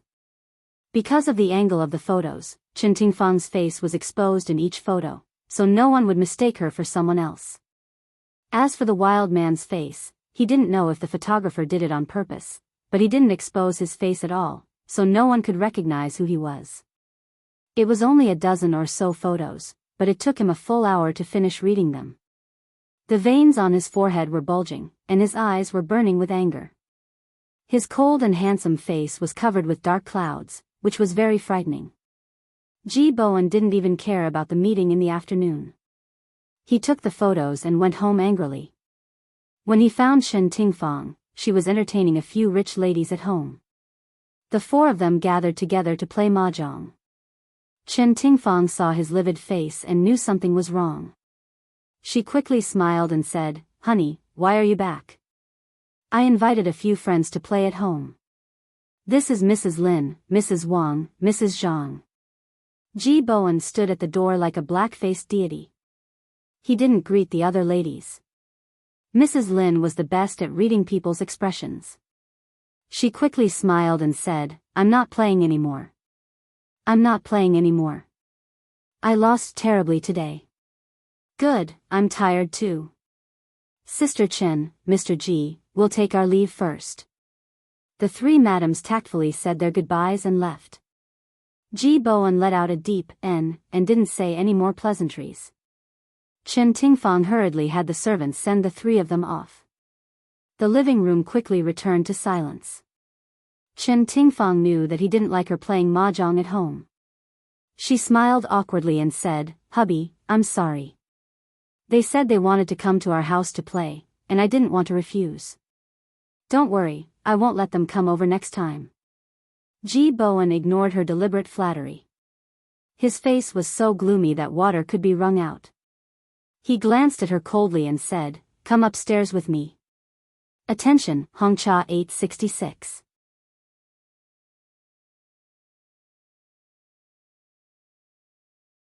Chapter 895. Chen Tingfang felt uneasy as she followed him into the study.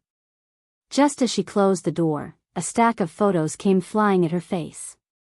Her body trembled and she instinctively stepped back, but her cheek was still scratched by the sharp edges of the photos. The photos scattered in the air like snowflakes and slowly drifted to the ground. One of them landed by her feet. She stared at the photos in shock, her heart filled with panic. Of course, she remembered them. Xiao Han had taken these photos and said that they were to be mementos. Why would they appear here? Ji Bowen pointed at her nose and scolded, "Chen Tingfang, how shameless can you be? How could you do such a shameless thing? Are you worthy of me? Chen Tingfang stared at the photos in shock and said frantically, I didn't do it, Bowen. I really didn't do it. Those photos must have been photoshopped. Someone must be trying to frame me. Ji Bowen slammed the desk and roared, Chen Tingfang, do you think I'm a fool? Who would be so bored as to frame you again and again? Chen Tingfang's eyes reddened and tears fell.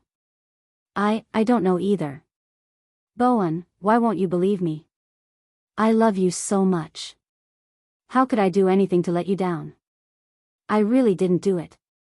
If you don't believe me, I can swear to God. She raised her hand and swore, if I did anything to let you down, I'll be struck by lightning and die a horrible death. All right. Even if you say a lot of things this time, I won't believe you again. She was the one who had shattered his trust in her. As a man, he couldn't tolerate being cuckolded by his wife.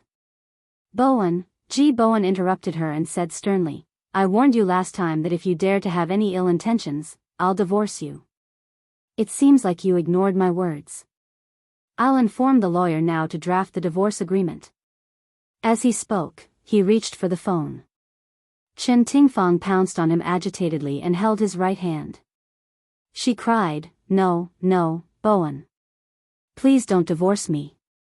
I really love you. I can't leave you. Let go. I will never believe your words again. This marriage must be divorced. I don't want Yuchi and Ahan to be killed by a heartless woman like you. Ji Bowen's heart was already filled with anger, and he wished he could immediately kick this woman out of the house. Bowen, have you forgotten the promise you made 30 years ago? You said that you would love me forever and take care of me forever. Bowen, I haven't changed. I've always been the Tingfang who treated you as my sky, but you've changed. You only have your daughter and son in your heart. I don't mind if you misunderstand me or hurt me, but please don't leave me. Chen Tingfang hugged his arm and cried her heart out. She recalled their past and cried about his coldness. She confessed to him affectionately just to change her mind. Ji Bowen was upset. He did have feelings for her, but he couldn't stand her lying to him again and again.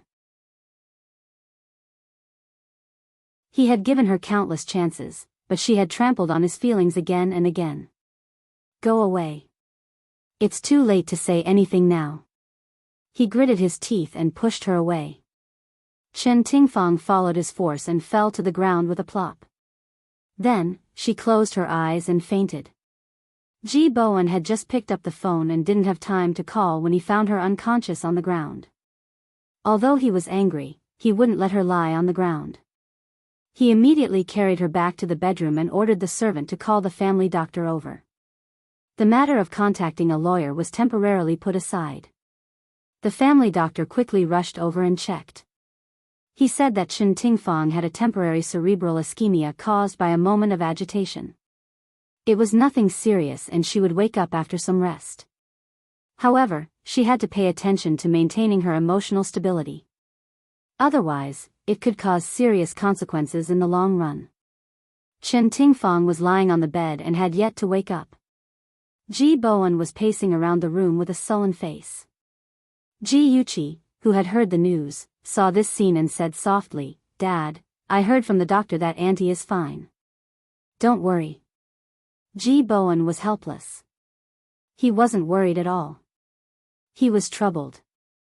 However, as a father, he couldn't tell his daughter about Chen Tingfang's affair. He could only nod his head. Dad, don't stay here. Let Auntie have a good rest. Ji Yuchi held his arm. When she looked up at him, she saw that there were more white hairs on his head. Her heart felt as if it had been soaked in a bucket of vinegar. It was unbearably sour. Her eyes were hot and tears were about to flow out. She quickly looked down and forced the tears back. Ji Bowen sighed. Okay, let's go out. The door slammed shut and the room returned to silence. Chen Tingfang slowly opened her eyes. She let out a long sigh of relief.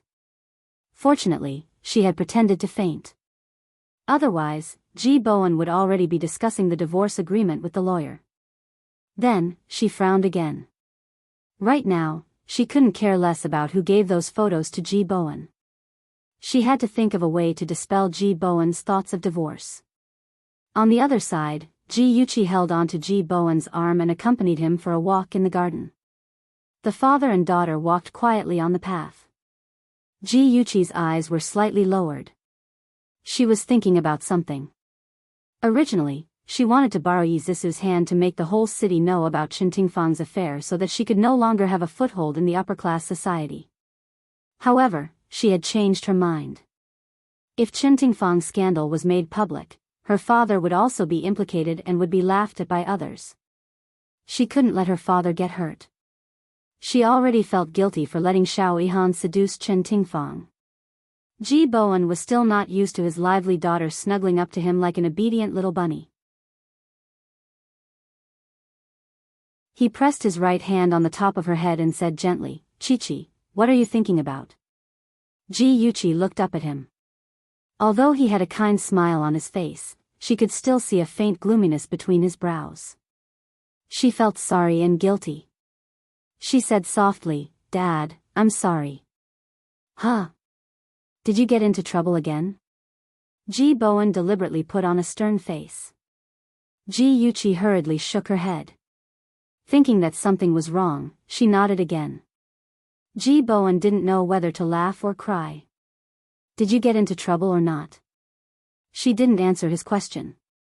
Instead, she asked, "Dad, if I knew that someone was a bad person, but I still deliberately induced her to do bad things because she did bad things and ended up hurting others. Dad, am I wrong to do this?" Ji Bowen was startled as he looked at his daughter in front of him. Her eyes revealed a trace of confusion, as if she was a lost child. He naturally rubbed her hair and gently said, "Before I answer your question, answer me first. What is your purpose in doing this?" Ji Yuchi bit her lips. "I want to take revenge on that person and protect the people I care about." Only by completely destroying the relationship between Chen Tingfang and her father could she drive Chen Tingfang out of the Ji family. Moreover, she wanted Chen Tingfang and Yi Zisu to turn against each other and hurt each other. There was a kind of battle called killing with a borrowed knife, and there was also a kind of battle called killing without shedding a drop of blood. Ji Bowen's eyes moved slightly. He looked at her with a complicated expression and said meaningfully, "Since you want to protect the people you care about, I'm sure you'll be able to get through the harm. Chi-Chi, there's no such thing as right or wrong in this world. As long as you have a clear conscience, that's enough." Ji Yuchi's lips quivered a few times. She really wanted to tell him the truth, but when the words reached the tip of her tongue, she lost her courage. She avoided his deep gaze and said softly, "I understand, Dad." She didn't see that the moment she lowered her head, disappointment flashed across Ji Bowen's eyes. From Yuchi's words, he had already guessed who had sent those photos to him. However, since his daughter didn't want to say it, he wouldn't force her. At least, he knew that she had good intentions. In the master bedroom. "I heard that you're sick. I also heard that Uncle Ji wants to divorce you." The eerie and cold voice was right next to her ear. Chen Tingfang woke up abruptly. She opened her eyes and saw a magnified pale face. She was so frightened that she screamed and quickly moved back. He. Why are you hiding? I'm not going to eat you." Yi Zisu covered her mouth with one hand and laughed sinisterly. She moved back and sat on the chair next to the bed. You. Chen Tingfang was frightened by the pale makeup on her face. She didn't recover for a long time. She pointed at her face and said intermittently, "Wipe off the white powder on your face. You scared me to death, tch, why do you care what makeup I put on?" Yi Zisu's cold gaze was glued to her. She curled her lips in disdain. "Pretending to be sick again? You're really something." Chen Tingfang's heart was filled with Ihan. She cried out involuntarily, "Zisu, I'm your mother. Do you really want to be enemies with me? I gave birth to you after carrying you for 10 months. I raised you painstakingly. Is this how you repay me? I've heard these words of yours for more than 20 years. My ears are getting calluses. Humph, you've always wanted to marry me off to a rich man. You just want to ride on my coattails. In your eyes, a daughter like me isn't as important as money. Don't make it sound like I've wronged you. You're the one who wronged me first. Chen Tingfang was so angry that her voice trembled. I admit that Ihan and I used to be together. But at that time, there was nothing between the two of you. When you said that you loved him, I also thought of backing out. I really didn't know that he went back to America. Why won't you believe me? Touch your conscience and ask yourself. All these years, when have I ever mistreated you? I've treated you like a treasure since you were young. I held you in my hands and was afraid that you'd fall. I kept you in my mouth and was afraid that you'd melt. You. Stop. Yi Zissou impatiently interrupted her incessant chatter. She stood up and looked down at her condescendingly. Her gaze was cold as she said, "What you've just said is what a mother should do. What's there to be proud of? You caused Ihan's death. You caused the death of the person I love the most. We can never go back to the past." Ad Hongcha 866.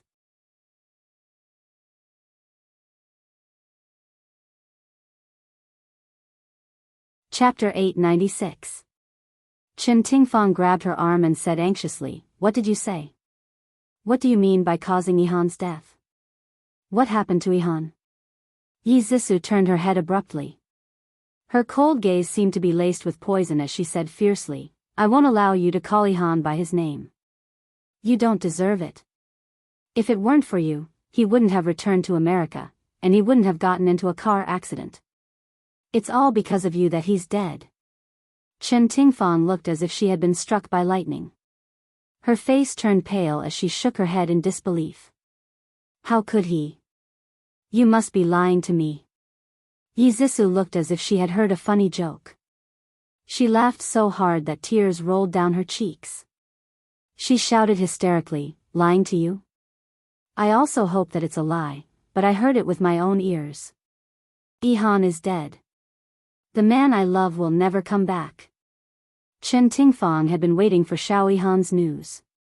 She didn't expect to hear that he was no longer alive.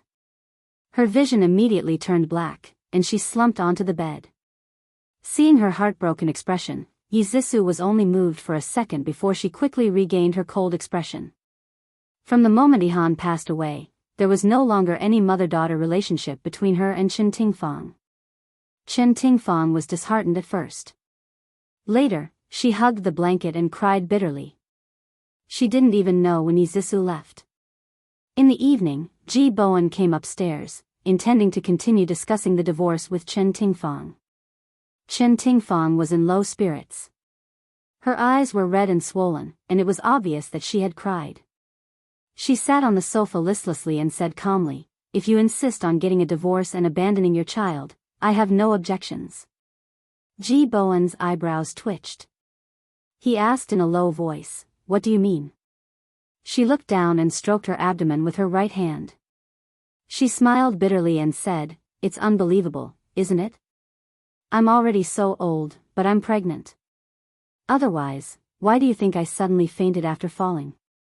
This child is really lucky that his father didn't kill him." Her sarcastic tone made Ji Bowen very uncomfortable. At the same time, it evoked the guilt in his heart. He pursed his lips and said coldly, "It's still not certain if this child is mine. Do I need to remind you that we haven't slept together for more than a month?" Chen Tingfang seemed to be exhausted. She leaned on the soft cushion and said weakly, "It's your memory's bad. A month and a half ago, you went to a party and drank, and you drank too much and to forget what you did. If you don't believe me, you'll do a paternity test after the child's, since you're pregnant. Why did you only tell me now? Is this an excuse you made up at the last minute?" Chen Tingfang shook her head helplessly. "I only found out today. I didn't have time to tell you, and you.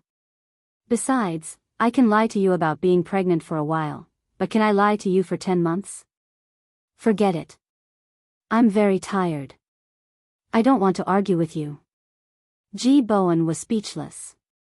If she was really pregnant with his child, of course, he couldn't divorce her. If word got out, people would only say that he, Ji Bowen, had abandoned his wife and child. He thought for a moment and said, "I'll accompany you to the hospital tomorrow for a prenatal checkup." Accompanying her to the hospital for a prenatal checkup sounded nice, but he actually wanted to see if she was pregnant or not. Chen Tingfang sneered inwardly, but she wasn't afraid. She had already made arrangements in the afternoon. The director of the obstetrics and gynecology department in the city hospital was a friend of her cousin, Lu Jianfeng. It was only a matter of minutes for him to forge a fake prenatal checkup report. Mr. G, Mrs. G is already 7 weeks pregnant. For an elderly woman like Mrs. G, the risk of pregnancy is higher. You have to maintain a good mood and do a good prenatal monitoring and checkup. Yang Hao, the director of the obstetrics and gynecology department, said to Ji Bowen and his wife. Chen Tingfang couldn't hide the joy on her face. She kept asking about things she should take note of, as if it was her first pregnancy. Ji Bowen didn't look good. He already had 2 children, and he didn't have much hope for the child in Chen Tingfang's belly. Besides, the child might not be his own. He felt frustrated at the thought of that. After Chen Tingfang and Yang Hao finished talking, Ji Bowen asked Yang Hao alone, "Dr. Yang, is there any way to do a paternity test before a pregnant woman gives birth?" Yang Hao was shocked, but he didn't show it on his face. He smiled and said, "You can do an amniocentesis DNA test after 16 weeks of pregnancy, but there's still a certain risk. Besides, Mrs. G is an elderly woman, so the risk is even higher, so I don't recommend doing that. It's best to wait until the baby is born." Yang Hao had received benefits from Chen Tingfang, and Lu Jianfeng had also given him a heads up. Naturally, he had to do his best to sway Ji Bowen and dispel any thoughts of Ji Bowen. Although Ji Bowen didn't like the child who came at the wrong time, he didn't want Chen Tingfang to take the risk, so he quickly gave up on the idea of doing a fetal test. However, he couldn't get a divorce for the time being. Ever since Chen Tingfang was pregnant, she had been staying at home obediently. When the ladies asked her out, she would reject them because she was pregnant. Soon, everyone knew about her pregnancy. Even if Ji Bowen was worried about what outsiders thought, he wouldn't ask for a divorce at this time, Chen Tingfang thought smugly. "Madam, this is the freshest cherries. It was just flown in from Canada. Try it."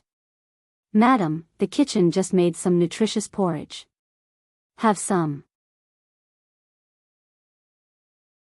"Madam," in the living room, the servants were scrambling to persuade Chen Tingfang to eat something. As for Chen Tingfang, she was nestled on the sofa with a pale face.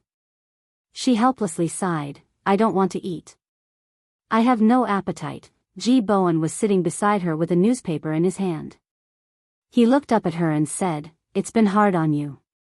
Your pregnancy reaction is too strong. Wasn't it hard to pretend to be pregnant and vomit?" Chen Tingfang stroked her belly and smiled. Her eyes were gentle and kind. "Maybe I'm old and can't stand this little ancestor's torment. When he comes out, I'll definitely spank his little butt for tormenting me like this." Yi Zixu chuckled and covered her mouth. "Mom, didn't you say that you could eat and drink when you were pregnant with me and that your pregnancy reaction was very small? Maybe you're pregnant with a little brother this time. It's obvious that boys and girls are different." Although she was joking, Chen Tingfang felt that it was a little harsh.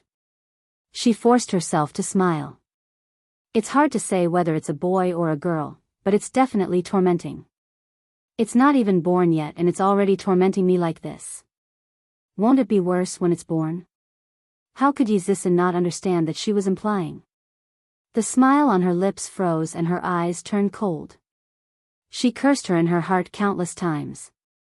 Ji Yuqi said that she enjoyed watching the show, but she had more important things to do. After eating the fruit, she went upstairs. Just as she returned to her room, Liang Yu called. "Miss Ji, I've investigated the matter you asked me to investigate. The doctor who helped Chen Tingfang is called Yang Hao. He's Lu Jianfeng's elementary school classmate. He admitted that he took Chen Tingfang's bribe and helped her forge the pregnancy report. In short, Chen Tingfang isn't pregnant at all. She nodded and said, "Thank you for your hard work, Liang Yu." Chen Tingfang didn't get pregnant earlier or later. She got pregnant when her scandal was exposed and her father wanted to divorce her. It was too much of a coincidence. It was so coincidental that it was suspicious, so she asked Liang Yu to help investigate. This time, she wouldn't do it herself. She would leave the task of chasing Chen Tingfang out of the Ji family to Yi Zhisu. Ji Yuqi's slender fingers played with a USB flash drive. The USB flash drive stored the video of Jiang Tianhao abusing Yi Zhisu. A few days later, Chen Tingfang accidentally found Yi Zhisu's laptop in Xiao Yihan's room. She immediately realized that Yi Zhisu had seen photos of her and Xiao Yihan being intimate on the computer. She had developed the photos and sent them to Ji Bowen. She never expected that the daughter she had raised would really lay a hand on her. She, who had suffered a huge blow, was furious and heartbroken. She couldn't help but call Yi Zhisu to her room. She pointed at her nose and scolded, "Are you still human? How could you harm your own mother? Even if I divorced Ji Bowen, what benefits can you get?" Yi Zhisu's face was distorted with anger. "Even if I can't get anything, I don't want to see you living comfortably. Why are you still living like a rich wife when the man I love is dead? You're crazy." Chen Tingfang was flustered and exasperated. She ruthlessly slapped her. "Hurry up and wake up." "Humph, I'm crazy. I've been crazy since Yihan died." Yi Zhisu covered her cheek with her hand and said coldly, "This slap is to repay you for raising me. From now on, I don't owe you anything. Take care of yourself. Don't let me catch you." Otherwise, she wouldn't let her have an easy time. Chen Tingfang was heartbroken by her daughter's heartlessness. 2 days after this incident, a video of Jiang Tianhao beating Yi Zhisu appeared on the internet. Some people even posted that the second daughter of the Ji family, Miss Yi Zhisu, had been sexually abused by her ex-husband ever since she got married. They also said that the reason they divorced was because Yi Zhisu couldn't stand Jiang Tianhao's abuse. The love story between a rich girl and a rich man was just a joke. Yi Zhisu and Jiang Tianhao had a low-key divorce, so many people didn't know about it. Now that their marriage was exposed, it immediately became a hot topic on the internet. Even some gossip media and magazines jumped in front of Yi Zhisu to ask her for confirmation. Needless to say, at school, everyone looked at her with colored glasses. People who hated her even created all kinds of rumors, saying that Jiang Tianhao abused her because she had an affair. Some people even said that Jiang Tianhao married her because she seduced him. Attention, Songshu 566. You're tuning into the Dreamy Love Stories YouTube channel. Don't forget to subscribe and join us on this journey to catch the most captivating stories.